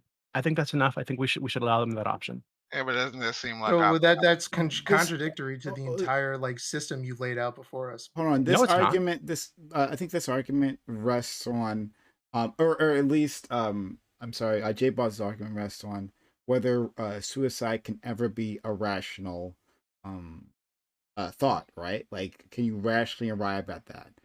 Is that a possibility? I'm curious. I mean, I think it is. Yeah, J for Boss, J I I know, think I know J you know Balls, yeah, that, but J Boss. for J Balls, yeah. Is it a rational decision to kill Yeah, can yourself can you ever a person without any mental illness, can you ever arrive at that conclusion? without a mental illness? That's it's typically like, so if you want to kill yourself, either your conditions are horrific, right? Like, and Dewey said this before, and it's not rational at all. I mean, our base inclination is to survive. I don't know why So, we're no, going I'm into just this. gonna be confused. So, if are you saying that, um, if a person is in horrific conditions, then they are not rational. They can't make rational thought process. Yeah, if you're like living, if you're a fucking person living in like abhorrent conditions, and like say you're, I don't know, extremely poor, like these are externalities. It's not a rational decision to kill yourself because you're poor. It's obviously motivated by something, and it's driving you to suicide. That's depression. If you're depressed because of your conditions, it's a mental issue. I'll It's not I'll, rational. I'll leave it at that. Thank you. yeah, I think that view is troubling. I think I think you're conflating like the irrationality of a suicide and like whether or not you like think it's a good decision, right? So I think it could be like a rational decision that a person can make based, on their own like from their perspective, it's life just isn't working out. Maybe they don't care Yeah, for that's it, great. so they want to opt out. Right, and it seems like you're saying, "Oh, well, I think that's a bad decision," and because you think it's a bad decision, you're calling it irrational. I think this can be a totally rational decision for lots of people, and I think That's I great. think I throughout don't history, we've care. had many examples. Okay, I It understand doesn't you don't doesn't care. mean anything because it Yes, it still does. doesn't What it are you doesn't talking about? defeat my point, is that the state should not allow people, Why? because that's not how custody should work. You want to talk about Why? incentives? What about an incentive in sentencing? You're not going to see like an even greater uptick of people getting life sentences without parole because the judge wants to see them kill themselves. That's ridiculous. What are you Well, why talking isn't about? it? Why would you assume okay, the idea that, we're gonna have a fucking, like, epidemic of judges convicting people to life sentences because they want them to kill themselves, like, We that's already have an epidemic of insane. judges sending That is people to life insane. sentences Can without you can parole. you provide any backing for that whatsoever? That seems like another Our weird mass slippery slope. incarceration Another problem, weird dude. What are slippery you slope. talking about? Do you not see What the this is a fuck is that? Wait, bipartisan hold on. agreement?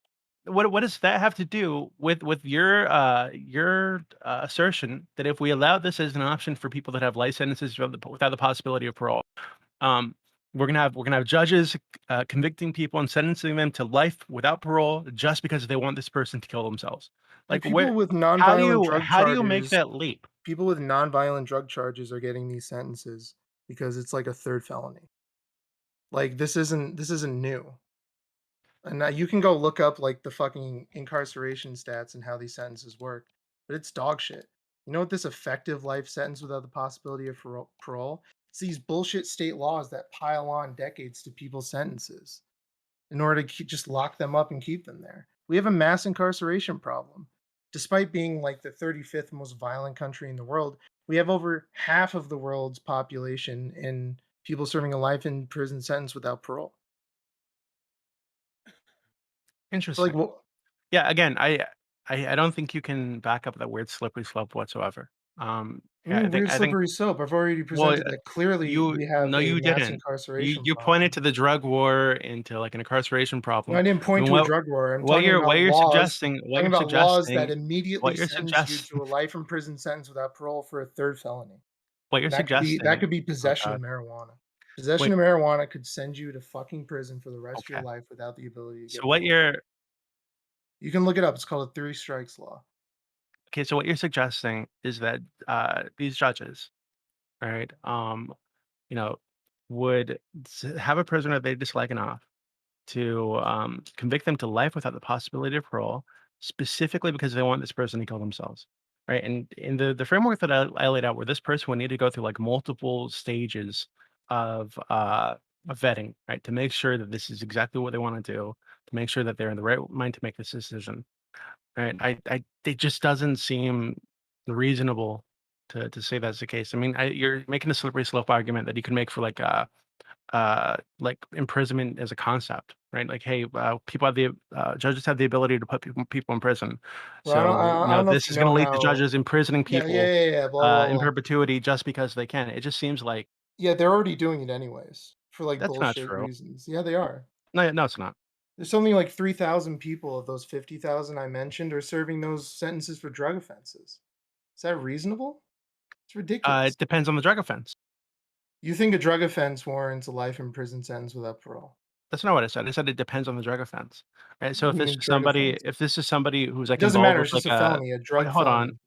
It would again, it would depend on the drug offense. If this is somebody who was like at the head of a cartel or something, right, and was involved in selling drugs throughout the United States, right? Then yeah, I could see that as a crime Okay, worthy so of the a head of life the sentence. cartel is not going to be tried for their drug offense first and foremost. It's not going to be the main thing that they're pushed against, Well, right? then There'll can you give me probably like a be specific case then murders, that we can talk about? violence, and horror associated with that, right? Talking about some guy walking down the street with a little too much weed in his pocket in Mississippi, gets pinched by the cops. It's his third felony, and he's going to jail for the rest of his life and will not be able to get out. Wait, hold on. Can you give me like a specific case that you're talking about? A specific case, Yeah, if somebody is serving a life sentence for a drug offense, just a I drug gave you offense. 3,000 people. Do you want me to go find actual case law I'd like right you to now? pull you're just naming people generally. These people could have like a drug offense, but they could also have a violent crime tacked on somewhere, right? They could So, have a like, drug beating offense a in guy up connection in with the other bar things. too much can get you a felony, That's not right? wait, hold on. I feel like you're being evasive right now. So you said that there are 3,000 people currently serving a life sentence for nothing but a drug offense, right? It's like So can you around pull out 3,000 people. They have no other violent charges, just drug offenses. can you pull out one of them and so we can talk about it? No, I just have the No, numbers. I don't have a you just want to specific make a case. claim.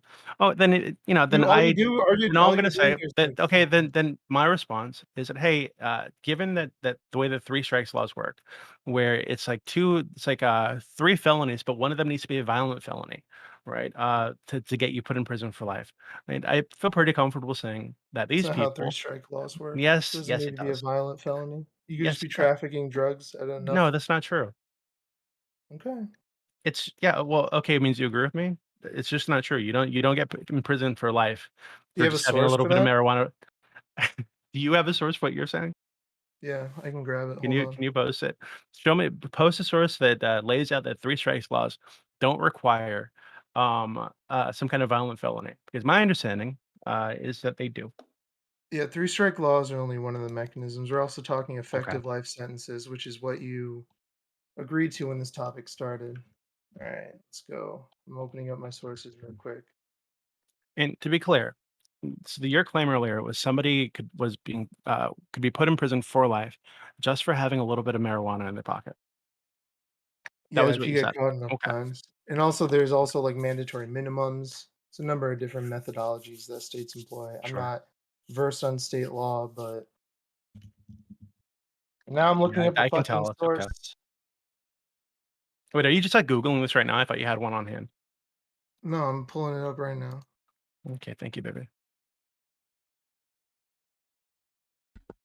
Gotta keep talking. Yeah, I So know. Yeah, no, it's I'll fine. If he keep wants to, okay, go ahead. I'll keep talking while we wait. So you just let me know when you're ready, J Boss. But this has been so far an exciting debate. I'm really loving it. I hope the audience is loving it too. Yeah, I think this is super interesting. Where we've been any which way, and I'm curious if people in the audience have been swayed one way or the other by this. I've argued I think I've argued both of these sides at some point. Um so I particularly find this interesting because I guess this is suicide All and right, I'll put it in VC there we chat go. for you. I can stop talking now. Great. All right, drug offenses, property offenses, other robbery, kidnapping, assault. These are life This sentence link doesn't. materials in certain This link doesn't states. work for some reason to me. Oh, I think I had to take off the last bit. Yeah, I did. There's a pie chart there, and it shows you delineations as people who are serving life sentences for drug charges. Which page is that on? Just I don't know, the first one. The first one. Okay. Oh fuck! It's 404. Hold on. You just got to delete the last little slash at the end. It's okay. I I posted did the other the link. tech work for you. That's no big deal. Yeah, and we have a phrase that could Yeah, control I'm F. still not convinced. So like, is this just from like a moral standpoint? Is this like you wanting to like be good to these people?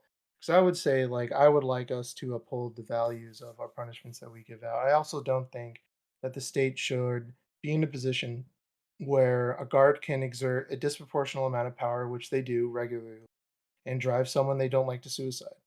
I think that their job should begin and end with like the requirement that they preserve the life of prisoners, and that the prisons deal the sentences that they have been given by like the jury of their peers has determined them to be guilty. Society has determined them to be guilty. This is the sentence we're giving them.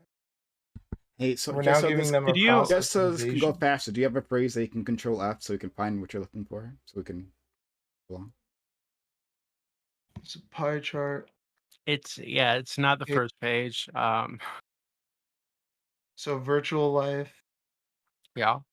life of parole. It's if you look in the pie chart in page. Yeah, well, this is life sentences by offense type. The biggest chunk of that is, I think it's like 2/3 is homicide, rape, Yes. sexual assault, And then there's robbery, property aggravated assault, offenses and drug kidnapping. offenses. Wait, hold on. Yes. But just because, right, they have a drug offense or a property offense, it doesn't mean that's all they did to get the life sentence. That's literally what this says. No, it doesn't. It doesn't say this is the only crime they committed. Life sentences by offense type, drug offense. It's in the pie chart. It's nice and Again, colored. but it doesn't say that's the only offense they committed. Right? They could have had a drug offense in connection with a rape offense, With or in what, a connection with a homicide? homicide, or in connection with like gang activity or some shit, right? Like it So could when be. you're given a life sentence for a specific charge, right? This is what this is referring to. This is a life sentence for drug offenses and property offenses. So do you have any like substance, or is this all just going to be like moral appeals from you? I like it when my Well, country this seems like it's has a moral certain issue. principles it stands to, right?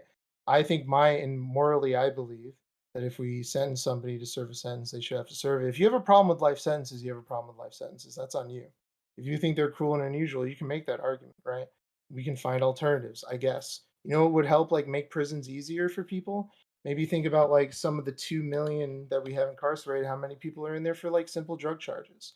Why don't you let them out? Or find some other methods of punishment for them that isn't just throwing them into a prison for X number of years, right? You want to Yeah, I feel like rehabilitate people, then you're rehabilitate them. So, Okay, like, really if it's quickly, overcrowding, we can address you're that. attempting to shift the goalposts around again, but I'm not it's shifting Jay. All right, all right, goalposts. all right. I yes, got, you got. are. So we're I gonna already wrap. mentioned it Hey, earlier. hold on a We've second. agreed Hold that. on, Oh, guys, okay. calm down. Guys. One of the judges wanted to see your source. Did you say you put in VC chat, J-Pause, or? Yeah, it's in VC Okay, chat. the first one, the second one, the second one. Toyota has all my I got it for you, sources. don't worry. Okay. on the Oh, second great, page. fantastic. Thank you so much. All right. Keep going. And also thought- again, we don't so have this- to we don't have to end on the hour. So Okay, we cool. still have we're trying to do this at least like an hour long, so total, not like on the hour. I got Yeah, you. that's fine. I'm not worried about it. You can keep Okay, going. so again, this source does not say that they're in prison just for this thing, right? It says that it could be that they have a drug offense in connection with a murder offense, right? Nowhere in the source that you posted does it say that they're sentenced just for this one I crime, mean, to look up a and that's news it. source then, one that's better Well, fit I'm using. We're what talking you about want to this. see. We're talking about the source that you just provided, and it doesn't say what you said it does. Right, so that's okay. What Right? do you It's okay mean? to It be wrong. says it right there. Lists Again, sentences it doesn't by say that offense that is type. all they did. It's life sentences by offense type. Do you know what offense type is? Is the type of offense that Again, got you a it life doesn't sentence. say that is So you're all just they gonna did. deny the Right? So it information. could be a drug offense, right? Somebody who's like leading some gang, right, selling drugs all over the country, in connection with like a robbery or an assault or a murder or some other thing, right? It does not say this when they were convicted for life. It was just for this But one when type of something offense. clearly states that somebody was convicted of a life sentence for a drug offense, that to you doesn't mean that. It just means whatever the fuck you want it to mean. One It of the doesn't. one It of the doesn't mean. one of the Wait, judges had a question. So he says, I thought the empirical dispute was about whether three strike laws require a violent offense. Are we still on that? Well, I Is was that going to what- go there next, Okay. actually. So, because it also doesn't say that. Okay, so three strikes. So to be clear, three strikes laws do require a violent offense.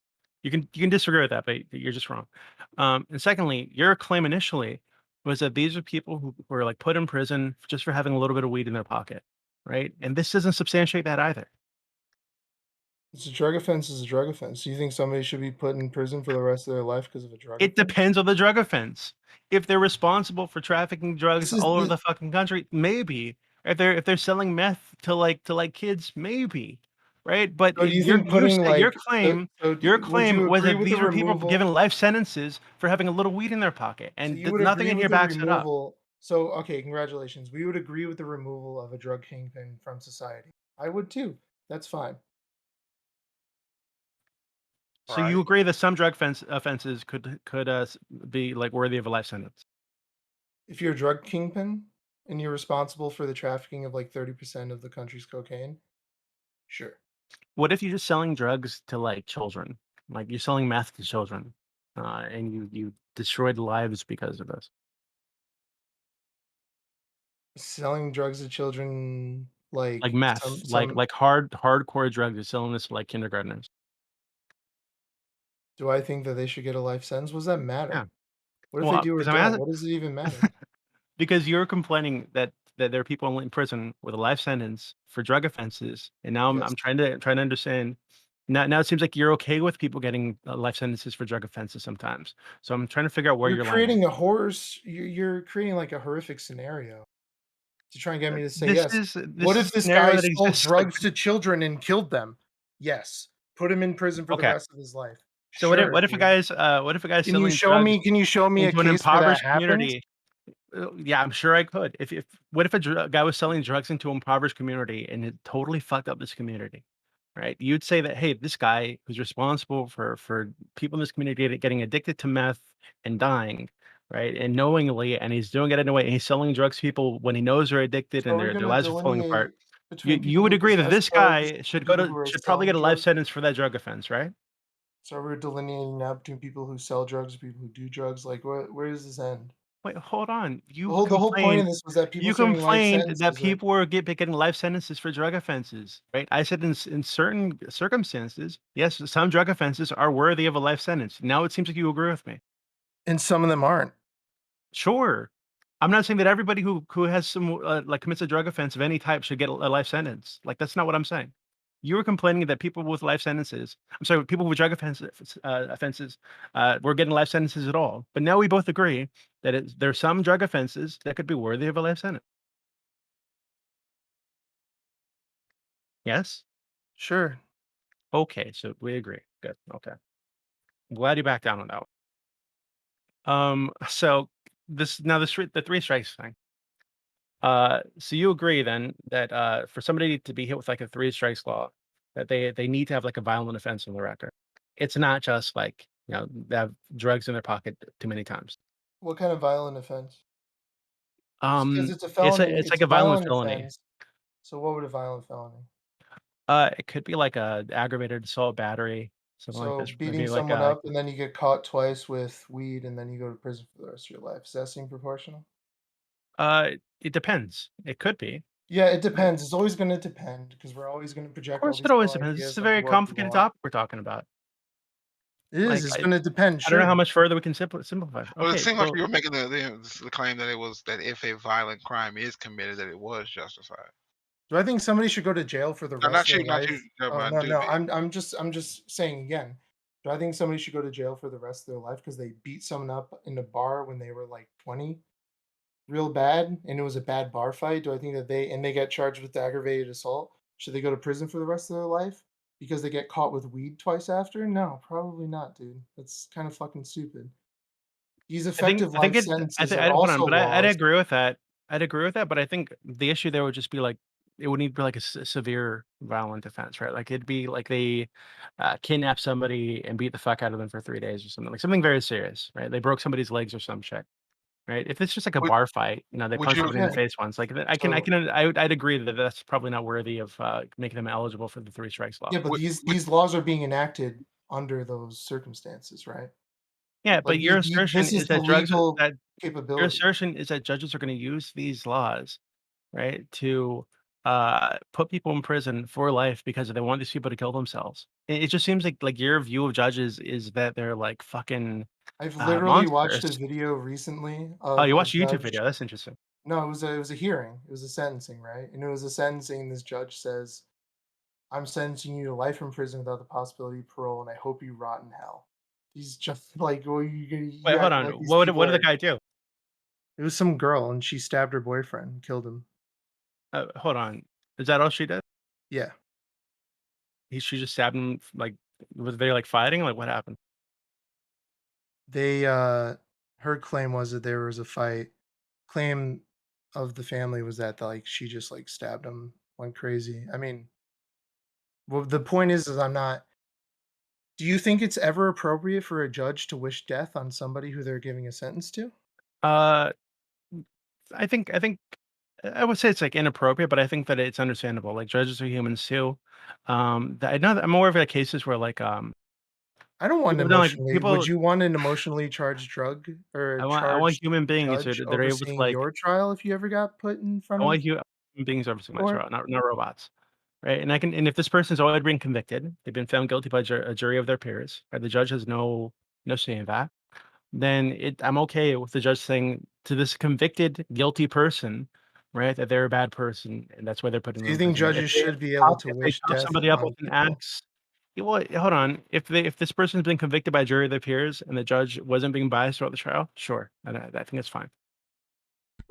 If You this don't person you like don't think wishing death onto somebody who you're sentencing isn't biased? I think so long as they're following all the statutes and the guidelines in place, I don't really have an issue with that. J Boss, so we can move past this point. Are there any other discrepancies in the system that you'd like to highlight that you feel like are or that don't justify having that system Guards put in have place? like a the ability of guards to make prisoners' lives a living is like absolutely a thing. Guards have a disproportional amount of power because they need to oversee stability. They're able to enact like harsh restrictions on some prisoners and lighter ones on others who are like behaving well. This is part of balancing, right? This entire thing becomes really messy once you have guards who are like abusing their power to try to get people to like push them to suicide. Suicide doesn't happen like in like mid to end of life for these people, mid to end of sentence. It happens almost always like before their sentencing or after it. It's that shock. And there is a documented like condition where people are like shocked to have It's all of their irrelevant to the freedoms taken conversation. away from them. Well, no, it I'm is. not talking about no. Yeah, Because it you is made the relevant. I argument agree. before. So hold on, let me finish. You made the argument before about, well, if somebody's they feel bad for a day and then they get used to it. I mean, that is exactly what this condition is. It's that initial shock of like losing your freedom is like horrific to people, and yeah, it absolutely Yeah, is. again, And irrelevant to the conversation. what means irrelevant to the Because conversation? I'm not talking about providing it for those people. I'm talking about people who have a life sentence without the possibility of parole, who've gone through vetting by at least two mental health professionals, right? Who are being offered others the treatment and services. If they have an issue with the guards mistreating them, that can come up when they're speaking to these mental health professionals, You right? don't think And guards get patient away with advocates. these things all the time? I'm sure they do, but that's not what I just said. If they have an issue with the guards abusing them, right? If they're going through this process, they can bring that up to the mental health professional that they're speaking to, into like prisoner advocates, and say, "Hey, I want to kill myself because this guard is doing these things to me," right? And then you would deal with the guard, right? So, because that process would be to explore other options, right? It Other doesn't options seem to be very for either. effective now. It doesn't That exist now. yes, it What do you does. mean? This thing that I'm proposing doesn't exist in the prison system. It exists outside of the prison system. No, being able to advocate for yourself if you believe you're being abused while incarcerated is absolutely something that you can do. Oh wait, hold on. So why would you say that it's not effective now? Like, Because it's very hard to get these people in trouble. Look how at do you know you that? I don't know, let's look at like the last 7 or 8 years from LA jail guards, like literally torturing, like beating the shit out of people, making them like stand in line for strip searches randomly for no reason, parading them down the hallways of the jail so that people can laugh at them, and then punching them in the head repeatedly. Wait, so what happened to those jail guards? Nothing. They weren't arrested? No. Are you sure? There's no like big Yes. investigation going into this right now to determine what the fuck happened They've so been these people can trying be they've put been into jail? trying they've been trying to. Okay. Well, But it they're not seems then doing a it very seems. good job. So if you tell me for 8 Well, years I'm sorry here, they're not I up to put your the other standards. I put another I'm sure you're source. qualified. I'm sure you're very qualified to tell them, how they should be doing this. But it seems like given that there's an investigation into this currently, Wait. Do you and think I'm there's trying to been tell them how to many do their many jobs by investigations over the not years where punching hold on, people in there's the been head? many times over the years, right, where there have been cases where the guards have abused prisoners, and those guards have been convicted and arrested and put into prison, right? This is not an uncommon thing. Yeah, but it's not like completely like effective. It's not gonna Sure. get So every single shitty person. then I'd like to make it more effective. Then I agree with you, but I don't think that it Thank you. is at all. I don't think that at all counters any of my position whatsoever. It does. I mean, you're How? essentially enabling guards to force people into suicide, That's or at not least again. motivate them into suicide without reproach because of No, the that's not disproportionate true. powers they have access to. It is. No, Guards it have isn't an because I just yes, told it you. is. I just told you, right? That if that's the Are case, you right, intimately then I'd knowledged encourage. on like what Oh my god, guards then I'd are and encourage aren't them to allowed to bring do? this up when they're speaking to these mental health professionals. Hey, I want to commit suicide because of this thing that these guys are doing to me, right? And then if that happens, right, these people would have a responsibility to report it and to get these guys arrested, right? So I don't see how this at all counters anything I said in my argument. Because I showed you that even though people already do that, they still don't get in trouble for it. They do. No, they You've don't. presented us I just showed you a with scenario one case. where 8 Hold on, you years. presented us with one case where people got away with it for a while, God knows how long, right? But these people, there's currently investigation going on to figure out everybody who's involved so that they can be arrested and put into prison because this is wrong and we don't tolerate it. Okay, so I don't know why you just think like glazing over that problem is effective at all. I'm not glazing over it. I'm agreeing with you that hey, this is a So problem. It should be you agree addressed. that we can't control the circumstances, right? No, So like I don't in agree with this that. scenario, we can't always have like a completely tight hold over the behavior of guards in prisons. There might be a scenario, right, in which like even if we do everything possible to find these people who are mistreating the prisoners, to encourage the prisoners to speak up when they're being mistreated, provide them all the resources that we can possibly do it, there might be a prisoner out there who still will not do it, right? Who will take the abuse, not say anything, and go through the processing and get suicide or whatever. this possibility could exist, sure, right? But I don't think we'll ever have a perfect system and anything, anything like man-made or whatever, right? So, but I think appealing to this like fringe circumstance, right, to remove this option from everybody else who might want it is again pretty silly, pretty grotesque, and it could be used as an argument against the prison system entirely, against the laws entirely, because anybody could twist laws and use a prison system to imprison people that they don't like and You're just totally right. bastardize the system. Maybe we shouldn't allow people to kill themselves in it. Oh no, that again, that doesn't make any sense. Because if that's your justification, we could use that to say that hey, we shouldn't have prisons, we shouldn't have laws, we shouldn't require people to wear No, no, seatbelts. no, no, We shouldn't. no. I misheard your last point.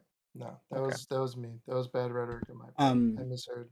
So, I think we'll be heading towards the end of this, but the judges have questions. So I already asked the question, so I asked the other judges if they would like to ask a question. So I want to make sure everyone feels fair and people have had their say. So to one of the judges asked to J Boss, if prisoners can't provide medical consent to assisted suicide, can they provide medical consent to other potentially life risking procedures? So, there is actually end of life rights that are available to prisoners. It is pretty strict. Essentially, the idea is if you're within a prison system and you go into like a cardiac arrest, they have to resuscitate you. As far as refusing certain procedures, that's kind of like a very shaky area. Typically, it's like terminally illness related, right? Where if you don't get an operation, then you die. Um, Refusal of those operations, some laws, some states allow it, some states are a little different. It's a very narrow like area to be in. It's like we're arguing like very specific states, specific prison systems. Because you'd be surprised to know that like as centralized as it is, it's actually quite a decentralized structure. There's a lot of different like components, a lot of different types of services being facilitated by different companies and like different states for stuff like medical care. So it has actually created a pretty effective system cost wise in providing medical care to prisoners. But those policies are going to depend a lot on individual systems. Okay. Thank you for that. And sorry, someone else. Um, Toyola, why don't you just say your thing? Yeah. So, Doobie, would you apply the this desire in a non-retributive based justice system? Like, we're not talking like everybody's fucking hoes and shit, right? Like, but like one where it's just purely not a strictly punitive measure with like more rehabilitative or restorative justice aspects focused in it. Would you still say like once you get like a better sentencing, if it's like something you don't agree with, that you just off yourself if it's too long for you? Um, but can you like rephrase this? So it seems like you're asking like Like, would you apply this in like a country with like a more ideal justice system? Like, obviously, we're never gonna reach like perfect, oh right? Where yeah, like there's no yeah, I would. errors, but like like we have examples of justice systems that don't make people regularly depressed and want to kill themselves. But like, would you still say that they deserve the right to have the state's help for that? Yeah. Yeah, I Let's think say that like I said earlier, even if we, made prisons like a 10 fucking 50-star hotel, right? And they're getting everything they could possibly want.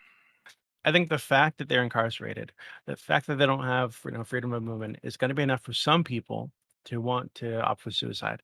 And I think that So if would you when give then when like those people, would you give like what? a someone who is incarcerated through like a mental care style facility, like if they were sentenced to like a mental institution for their care and their incarceration, would you give them that, or would you put them through that like a treatment style care?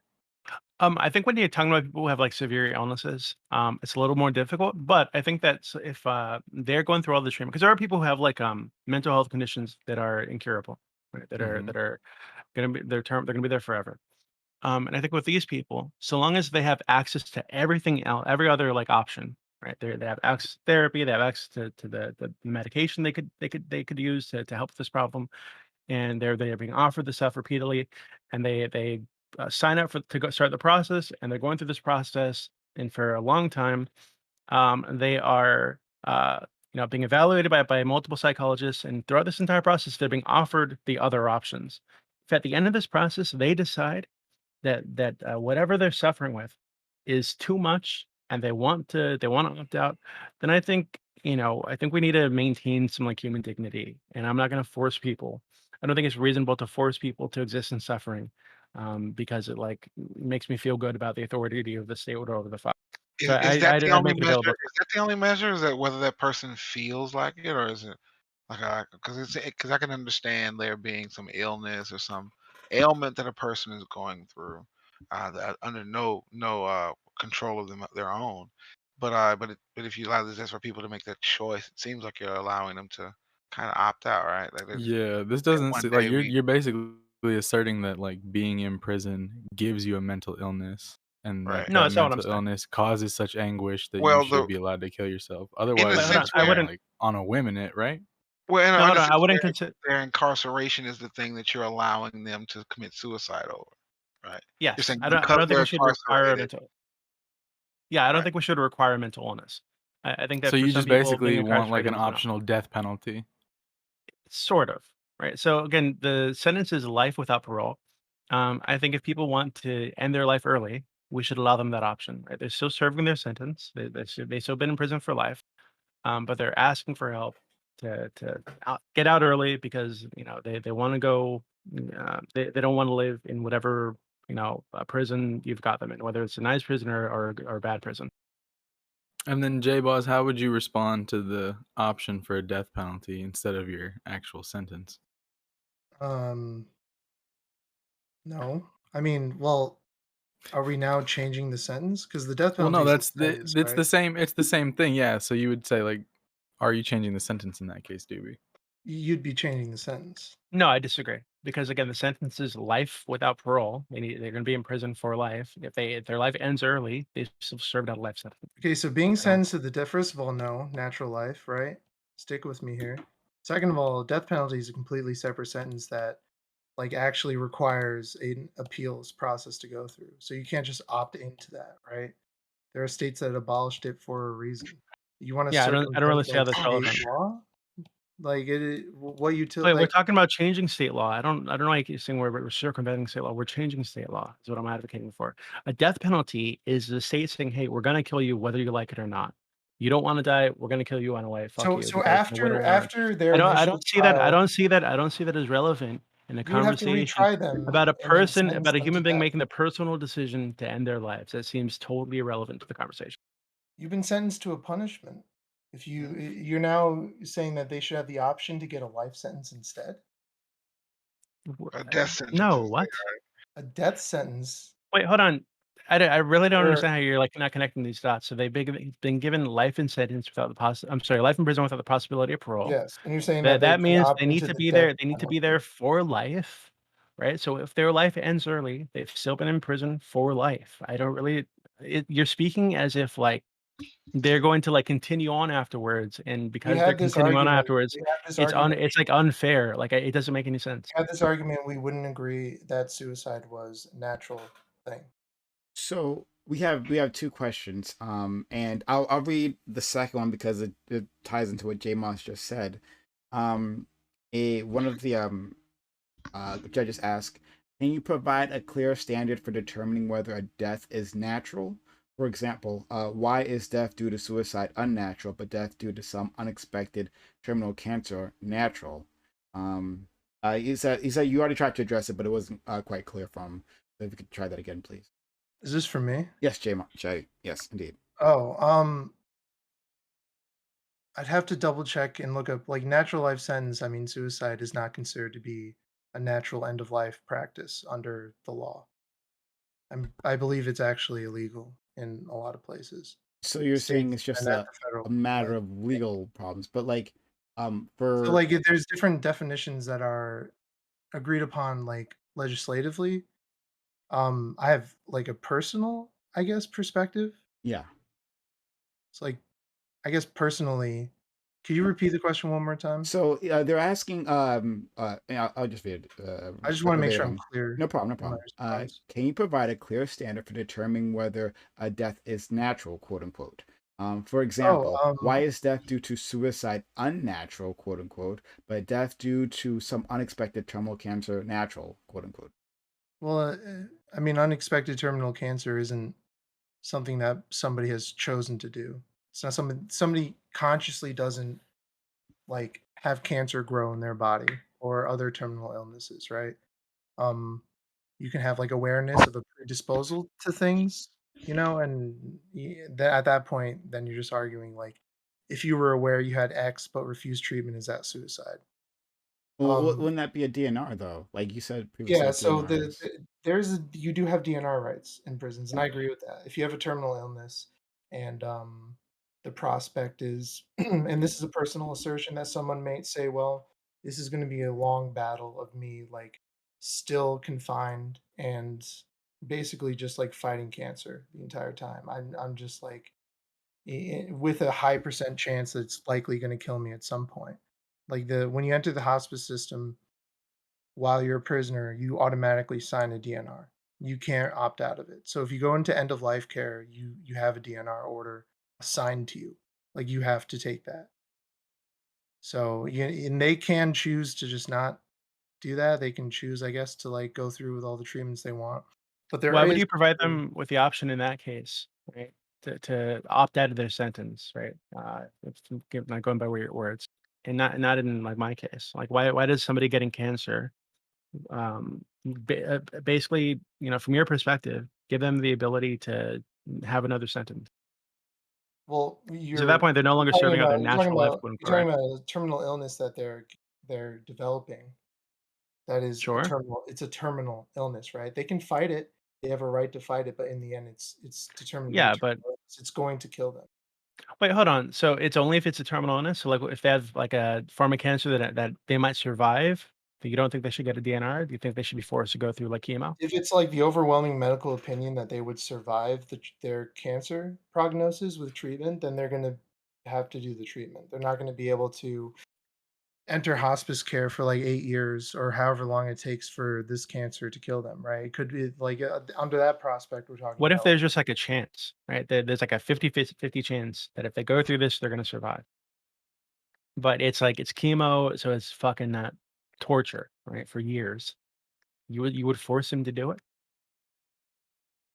50% chance. I don't think is something that is believed to be like truly Okay, effective. then wait, what? What if it's If like you a have a 60% 50/50, chance that they're gonna live? Like what do I just so I can engage with the question, right? So what if they're not sure whether or not this person will survive if they go through the treatment, and the treatment is fucking brutal? Would you force them to go through the treatment because there's a chance they might live?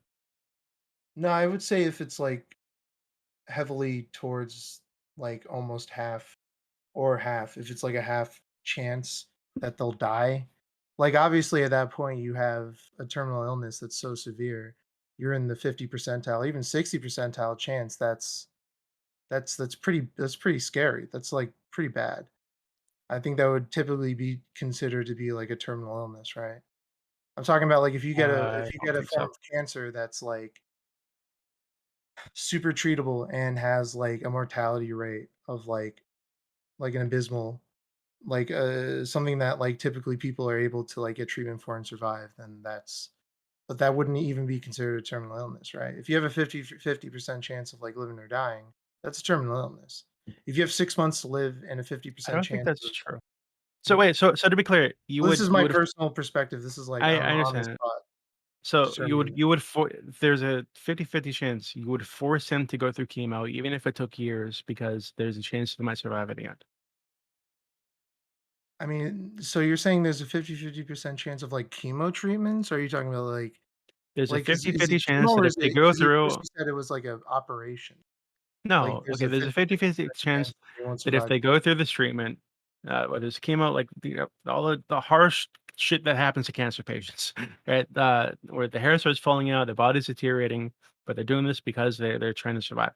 If they go through this, right, that is brutal. It's going to be torture for months, probably possibly years, to try to defeat this cancer, right? You're saying that if they only had a chance to survive, you would still force them to go through the treatment. Would that make you eligible for hospice care? Well, I'm asking you, like, I mean, I don't know. I'm asking you. well, Like, hold on, was but this I'm something I'm that asking you, like, not to appeal to the I law as feel it like if you're, currently I Yeah. feel is. like, Sorry. What's the well, hospital? I Does hospice just care feel have like to if do with it? you're, I just kind of want to like get to this so question. It feels the like hospice we've stated care a few is times. within the prison system. Right. If you enter hospice care, that is you sign a DNR. Like you're immediately issued a DNR, right? So if you Okay, but enter hospice care, you have no choice. you're So like if you're appealing. so I'm like not asking you how I'm things not currently appealing. are. I'm I'm just asking trying to you like if, like, I don't know. Like right? Like you I don't know don't what know. you would do. Yeah, this is ought No, rather than is, right? So yeah, like, this how is ought things be? So I just wanted to like get to this because we're bouncing back and forth, and I think I would this, have to like I don't know understand like the medical perspective better, other than just somebody saying they have a 50% chance but of maybe that is the in medical 10 years. perspective, right? So like the medical perspective, you said previously. I just really So want to I get mean to this medical guidance, I should question. say. Like would a doctor allow you like hospice care at this point, right? So like if you had a cancer prognosis, would the doctor like allow you hospice care? It's determined that you're eligible for it in the outside world, or you can choose to fight. Like, I feel like that choice is fine. I don't think I have an issue with it. I mean, that's like if it's determined within like the medical So you institution. would give them the choice for a DNR, and that is different uh from assisted suicide. I just Yeah, the DNR issue, I mean, this is like when they've been determined that hospice care is like eligible, right? You have to like, so as Hans, fucked up as it is, you it have to was like you're qualify okay. So for it. you're doing two things here. You're like taking it out of like the person's hands, right? So like we're talking about whether a DNR um is the same, right? Is the same as Oh, yeah. So like I don't think it's the same as assisted suicide at all. yeah, You're okay. talking about terminal And you're illness. talking about like a hospice, like they're all automatically putting that in someone's hands. I just like So that's the what it point is is the to choice. prison. Like that's the divergence point. Whether DNR is a choice, just like um the other one, assisted suicide. Entering no, so what I'm Yeah, saying is it's like, just entering can I just hospice add, care. can I just put, like, really Hold to on, be more let me clear? respond to Yes, that for a please second. Okay, respond. sure. Entering hospice care immediately has you sign a DNR. So that's why this question is so confusing to me. Where like if they are given access to hospice care, that means it's been medically determined that they're terminally ill and likely to die. So this is like end of life care, right? This is like this is what hospice care is. If you're given access to hospice care or you choose to fight, I don't see like an issue with that. Like if you take the hospice care or not, right? That's because it's not. This is again not suicide. This is like succumbing to a terminal illness that like either you don't want to go through like the physical torments of trying to fight, or you don't think that you'd be able to like withstand it like physically, right? Yeah, okay, but again, you keep talking, so you So keep we're saying not. terminal illness, but right, so a terminal illness is like some of this like not curable, right? That's not what I'm talking about. I'm talking about they have cancer. It could be cured, possibly, right? There's a chance, but they need to go through chemo, like through like torturous treatment for to try for that possibility, right? I'm asking you if you would make that person, right, who isn't terminally ill, does not have a disease that we know is incurable. There's a chance they could cure this. Would you force this person to go through chemo? But like I don't know. So the problem I have is like I don't know the guidelines for what No, allows it's Oh someone. God. you. Hey, What your can I opinion? can Your I opinion. So expand really quickly? Because my personally perspective, for me, really quickly, because my perspective is that if they could go through this and possibly survive, and they're saying, "Hey, I don't want to do that thing that's going to keep me alive," you're in effect saying that they can that you're helping them with a suicide anyway, right? Because this is a form of suicide. They will. There's a possibility they're going to live if they do this other thing. They're saying, "No, I'm just going to die," and you're saying, "Okay." So it seems like if you don't force them to do the chemo, you're in effect assisting them with their suicide.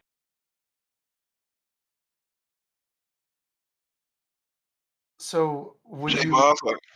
Oh, I thought J Boss was gonna respond to you. I'm sorry. Kind of no, I'm just kind of like confused, I guess. Maybe I feel like it's going around in circles. So I I don't know like the very fine detail specifics. Like the only time you get a DNR is when you're in hospice care. If you're determined eligible to be in hospice care, um, then you can make that choice, Hold on, right? that's not the only time you get a DNR, right? That's not like I know from personal experience. It's not the only time you get a DNR. And this is about your opinion. All right, I guess we've asked this question multiple times, and it's fine. Like But my I have opinion one is more question complicated. I actually. I think, well, like, there's two more Doobie. questions. Well, so I guess Toyola, you can ask your question, and then one other judge had a question. So Toyola, Yes, this is the last one from me. I've heard everything except for this. Why wouldn't you just want to eliminate the life sentence that you see as such a cruel fate and go right to the death penalty right away? Why would you even allow someone to be stuck in this position of choosing that? Like, that seems to be almost more cruel than deciding already. Well, I think that so I don't think I think there are some people who are incurable, right? Who have some kind of like mental issue where if we let them out into society, they're gonna hurt people. And I think unfortunately for those people, I don't think it's reasonable to fuck, there's a guy recently, Samuel Little, who I bring up a lot. He was caught when he was in his 70s, I think, and he had raped and murdered like almost 100 women throughout his life. They caught him, and he's in prison bragging about, raping and murdering these women, and talking about like he was talking about like how he picked them off the vine like grapes, right, and like laughing about it. Um, I think there, unfortunately, some people were just too Yeah, I think dangerous I've to let had back to into agree to let him babysit before. I know who you're referencing. there's some people who are just too dangerous to let into society. And no matter how much I'd love for everybody to like hold hands or whatever, and kumbaya, it's just not the case. I think there's some people we need to put away forever. Right. My preference would be to execute them. But if we're not going to do that, if they have life, if we're going to sentence them to life instead, that's okay. At least they're not able to hurt people anymore. yeah, I agree. But why wouldn't you just like want the life sentence gone? Like, it sounds like all of this gets roundabout into you being like, kill him. No, that's not true. I think Mm, no, I you're think letting them have the agency to do it, so like your hands are clean. But like, why would you allow the life sentence in the first place?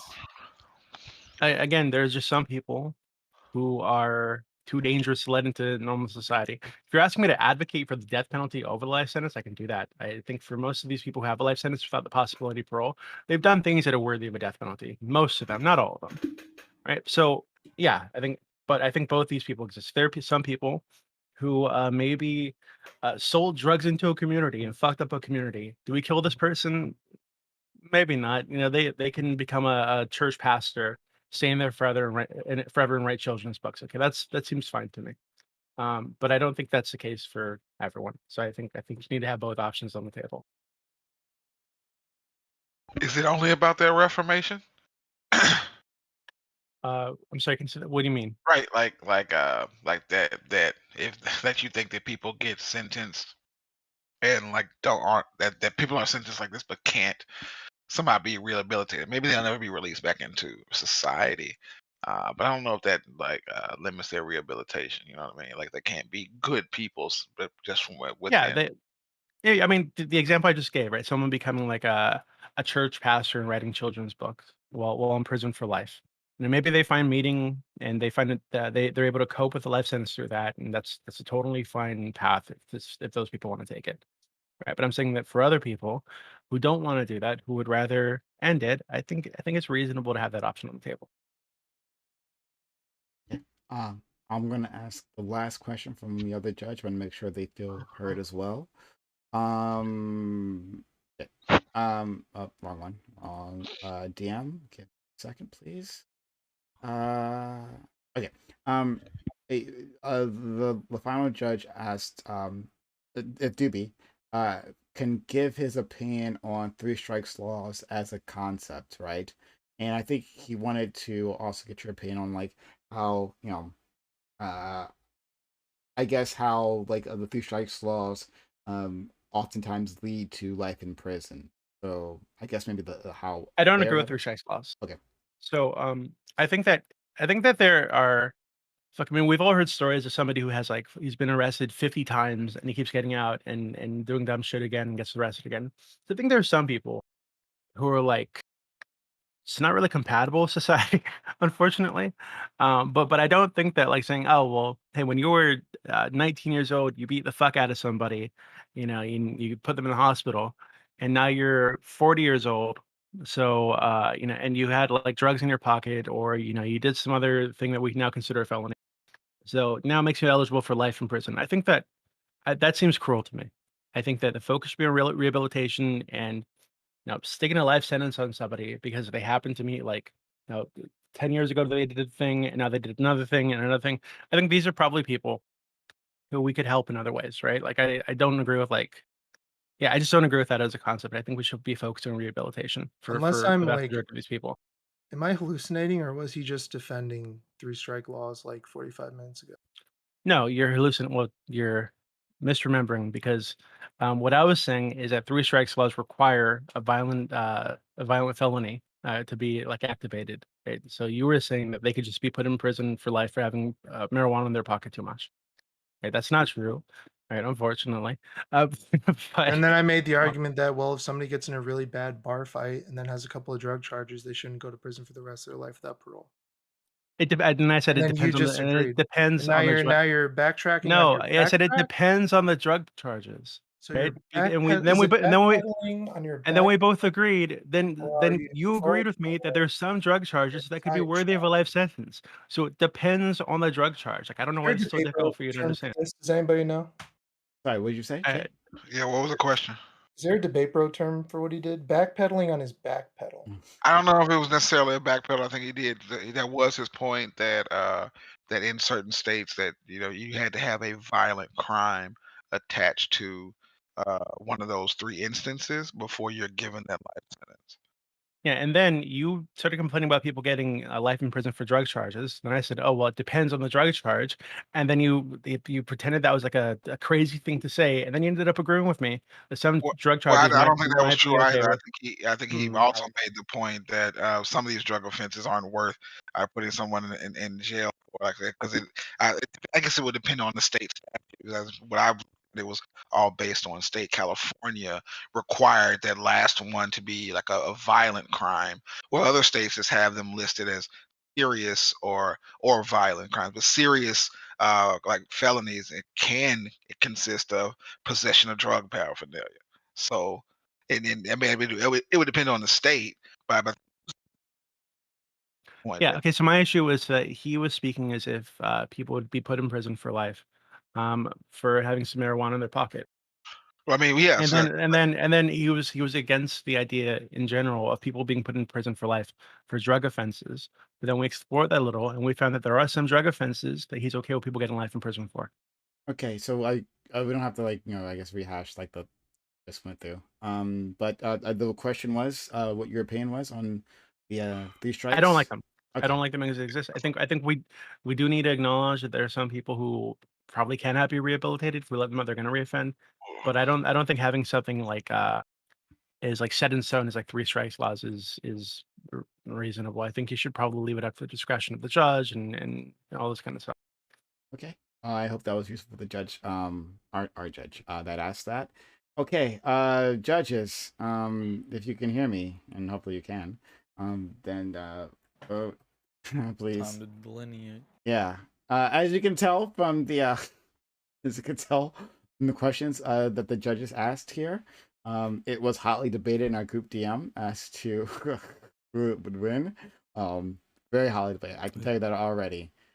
This is a hot topic. Some of y'all aren't invited to the barbecue anymore because of this one. Yeah. He's waiting to come in. Are we doing closing statements or no? Oh, I guess we didn't. Yeah, we did. We're just gonna skip those. I get yes. Give a closing statement, please.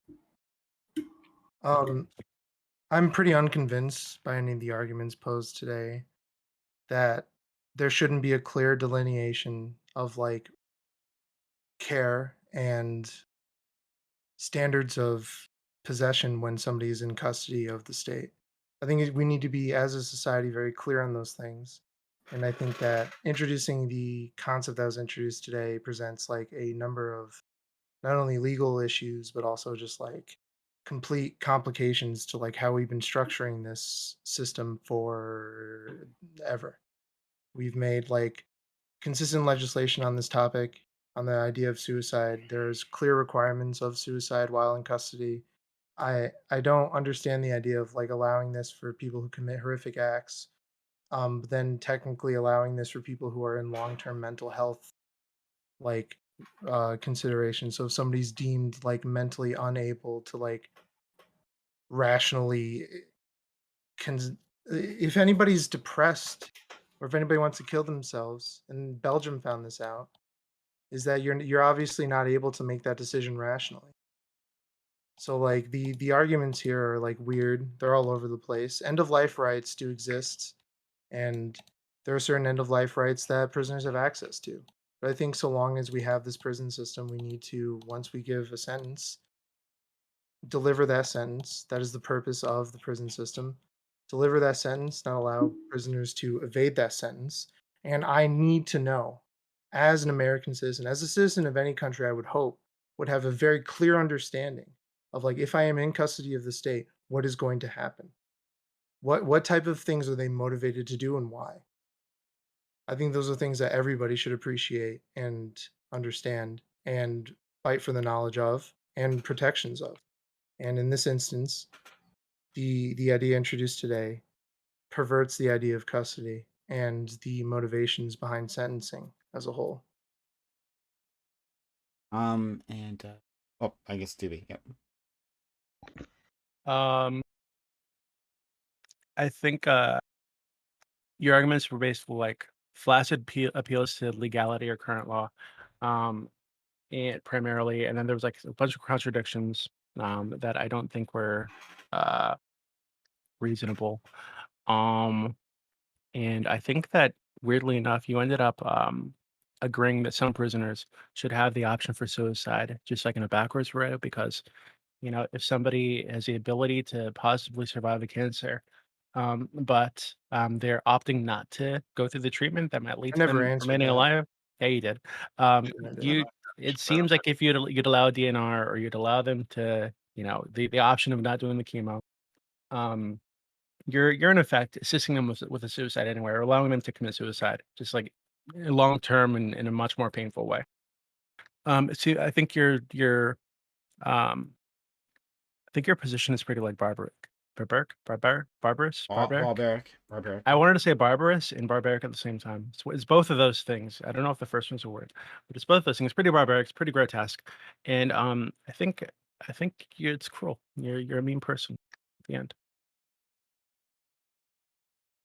Um.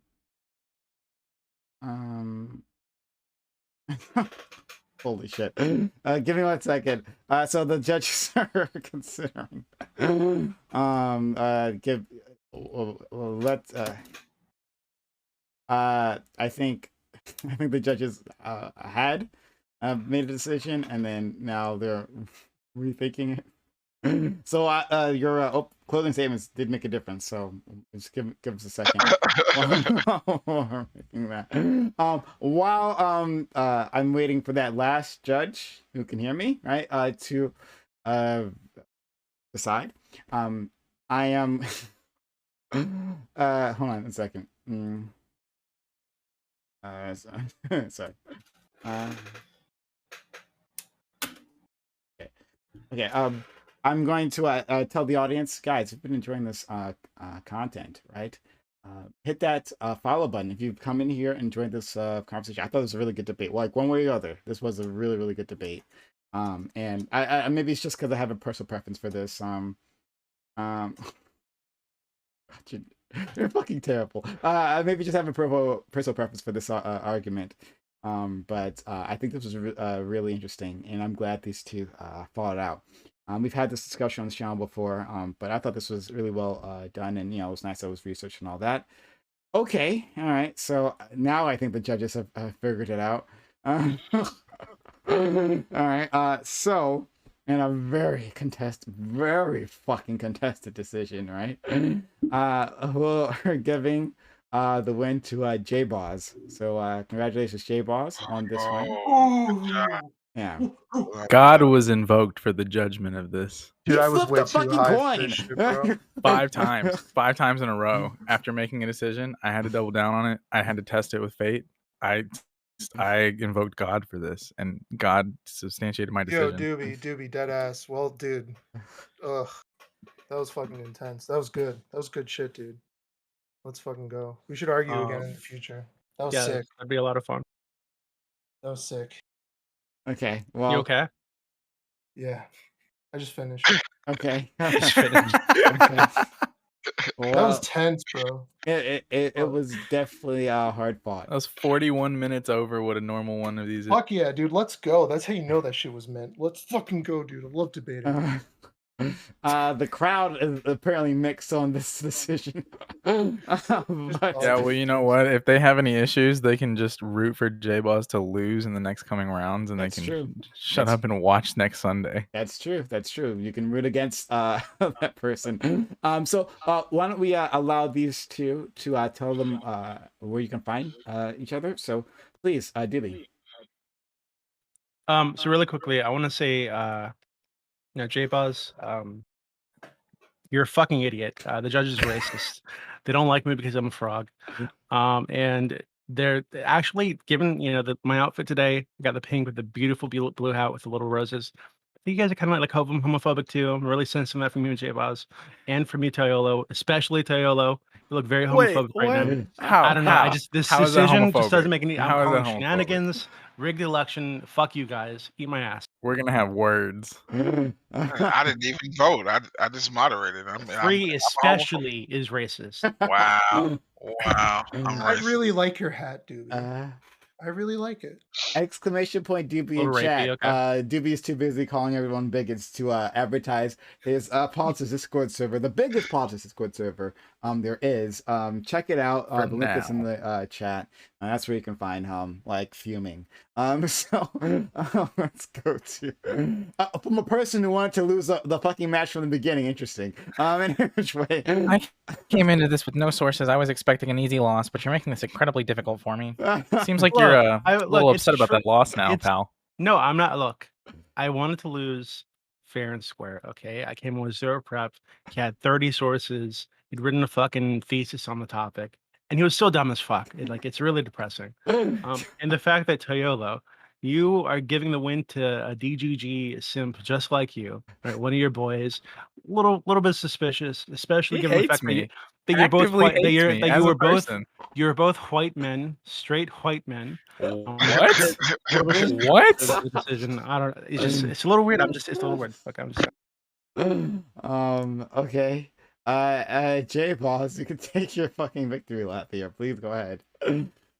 Dude, Take it slow so Doobie can it's see just a you. debate competition, bro. You'll be okay. Feel better, man. I'm sorry. I like your lizard face or whatever. Feel better, dude.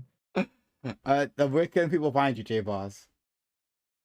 I don't want these politics freaks to find me. Under no circumstances. Okay. Also, I don't watch Destiny. I think Destiny's a dumbass, dude. Look, I didn't say that DGG. You Is get it mad at someone because- else. Is it because I mean, he's a if Latinx? Destiny had anybody who like VTubed that sounded Did you just exactly call like him and Destiny wanted to Latinx? debate, Hold on. Is it because do you hate Destiny because he's Latinx and non-binary? Is that what it is? I don't think Destiny is Fucking bigot. Latinx. I'm pretty sure he's a proud Okay, now you're Latino. denying his ethnicity. Look, Racism on display if from the you want to judges. speak Okay, like a wonderful. Starbucks woman and you call him Latinx when that's he's great. telling you not to, that's on you. But Unironically racist judges. if you're Okay, speaking wonderful. Starbucks, that's cool, Doobie. The Starbucks is a fine establishment. Fuck you guys. I just don't let it dictate my speech. I Okay. had an upside down ice caramel macchiato every day. Okay. fuck you I guys. stopped at Newspeak. You're over on Venti. Okay. Oh my god. All right. Any which way, guys. Rather than stop the steal memes, right? Why don't you support this community, right? If you sub to the channel, maybe we can afford better fucking judges. So, If you support this channel, just know that Prime actively believes that the United States election was stolen and that Donald Trump is the 46th president of the United States. So, support this community. If you guys have been enjoying this content, right, whether you agree with this decision or not, if you're enjoying this content, help us out. We need your help. This is how we do this. Is how I'm able to come back night after night, 7 days a week, literally, 7 days a week. To all this. Oh, thank you, GG the Great, for the kind 5 tier 1 gift subs. That means a lot, does a lot, helps a lot. GG the Great, 40 subs total. Thank you. We get 2 more individual tippers. We can start ourselves a hype train, which would be great. Guys, this is how I do this, right? Like, I do this because people like GG the Great, a hero, all right? allowed me to do this. So if you appreciate this, if you like that we're doing this, and we would like to do more of these debate tournaments, right? But I need your help to make that happen. So sub to the channel. It's only $5 to do so. $5 to keep this channel going and growing. So assist us that way. If you have a resub, use a resub now. That help us out. They'll help out the hype train, right? Or if you have Amazon Prime / Prime Gaming, consider using that. Oh my god. Consider using that. Yeah, you know you guys did. Fuck you guys. To help this channel, keep this channel up and running. If you like the fight. Oh, thank you, Tones Girl, for the kind 300 bits. Oh my god, what the fuck is going on my screen? It's crazy, Prime. One more tipper, and we can get ourselves a hype train. Help out this community, right? Keep it around. Thank you, Tones Girl, for being another hero. For that 300 bits. Yeah, one more individual person who is either subbing the channel, sub to yourself, and you'll get our emotes and ad previewing. Did you want to say something? Yeah, just really quick. So I speak to a lot of women in your community, Prime, and I've heard from lots of them that DJ Quad, specifically in chat, has a really thin penis. Just FYI, everybody. God damn, dude. That's a very What's up with that? heterocentric view of what he finds important just to saying, I'm his just letting people know. credibility there, It's doobie. interesting. DJ Quad, if you want to prove you're a Chad, then you should sub to the channel, right? Only people with Hey, large penises, man or woman, sub to this channel. You know, if you have anything to say with any of the people competing in this tournament, there's going to be another one. And you can say all of this to them in person. Unless you suck. Then you're not going to be allowed to. Then unless But you suck, right? if you don't suck, put your money where your mouth is. Help us out. How Come about find this me community? DGG, you fucking simps. Yeah. Bring it on, dude. I'll fight all of you. Street fights. Let's go. Yo, I gotta get going. But yeah, sub to the channel, or you're racist and homophobic like these people. So love you guys. Yeah, how about this community, guys? If you like the reverie, we'll have the reverie tomorrow, and it'll be great. So help us out. If you appreciate that, and what we do, the fights that we have, consider subbing to the channel. If you enjoy the Amazon Lily, which we have our all female panel, sub to the channel. If you like all black everything, we have that on Thursdays, right? Consider subbing to the channel. Or They'll never let me on. It's racist. I'm black They'll as never hell. let me on. It's trans racist.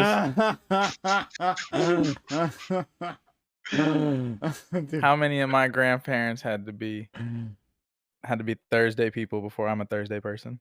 Wow. Wow.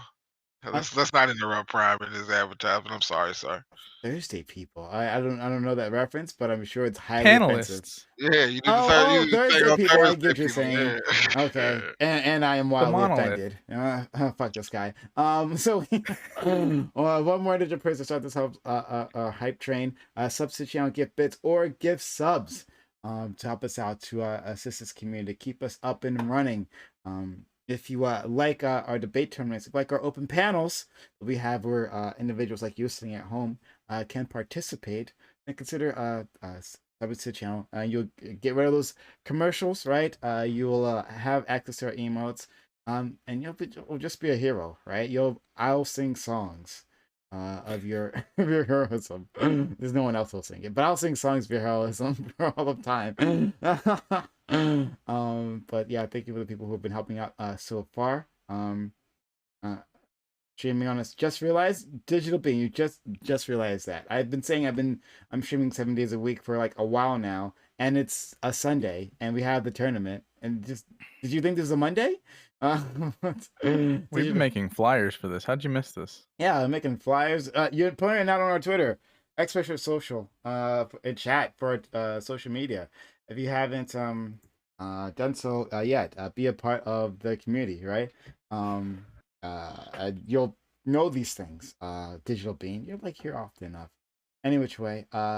Last call on that hype train. But again, I thank you for everyone who did support, being 2 people. But thank you for Tones Girl and Jesus the Gray for the kindness. Okay. Then in that case, I guess I'll just end the stream. Who is streaming? Toyola and Free. If you guys want to shout yourself out again. Toyola, what's up, you? I'm Toyolo. I do cool stuff. I'm the most active person with 18 followers that you'll ever meet in your entire life. We put $1,200 on the line. We're gonna do it again next time. If anybody wants to try and earn any money or make a name for themselves debating, join the community, the House of Toy Discord. Twitter.com/Toyolo_, Twitch.tv/Toyolo11777. It's a totally normal username. Just come hang out with us, do cool stuff. Okay. Right. Sure. I already know. Phenom Freenom 133 things people don't say podcast. We're on Google. We're on Android. Android Play. You know what it is. We're on Anchor too, and we're on the internet. And we got a Discord, and we got new episodes coming out, and we're black as hell. But Prime won't let us on Thursday. Oh. So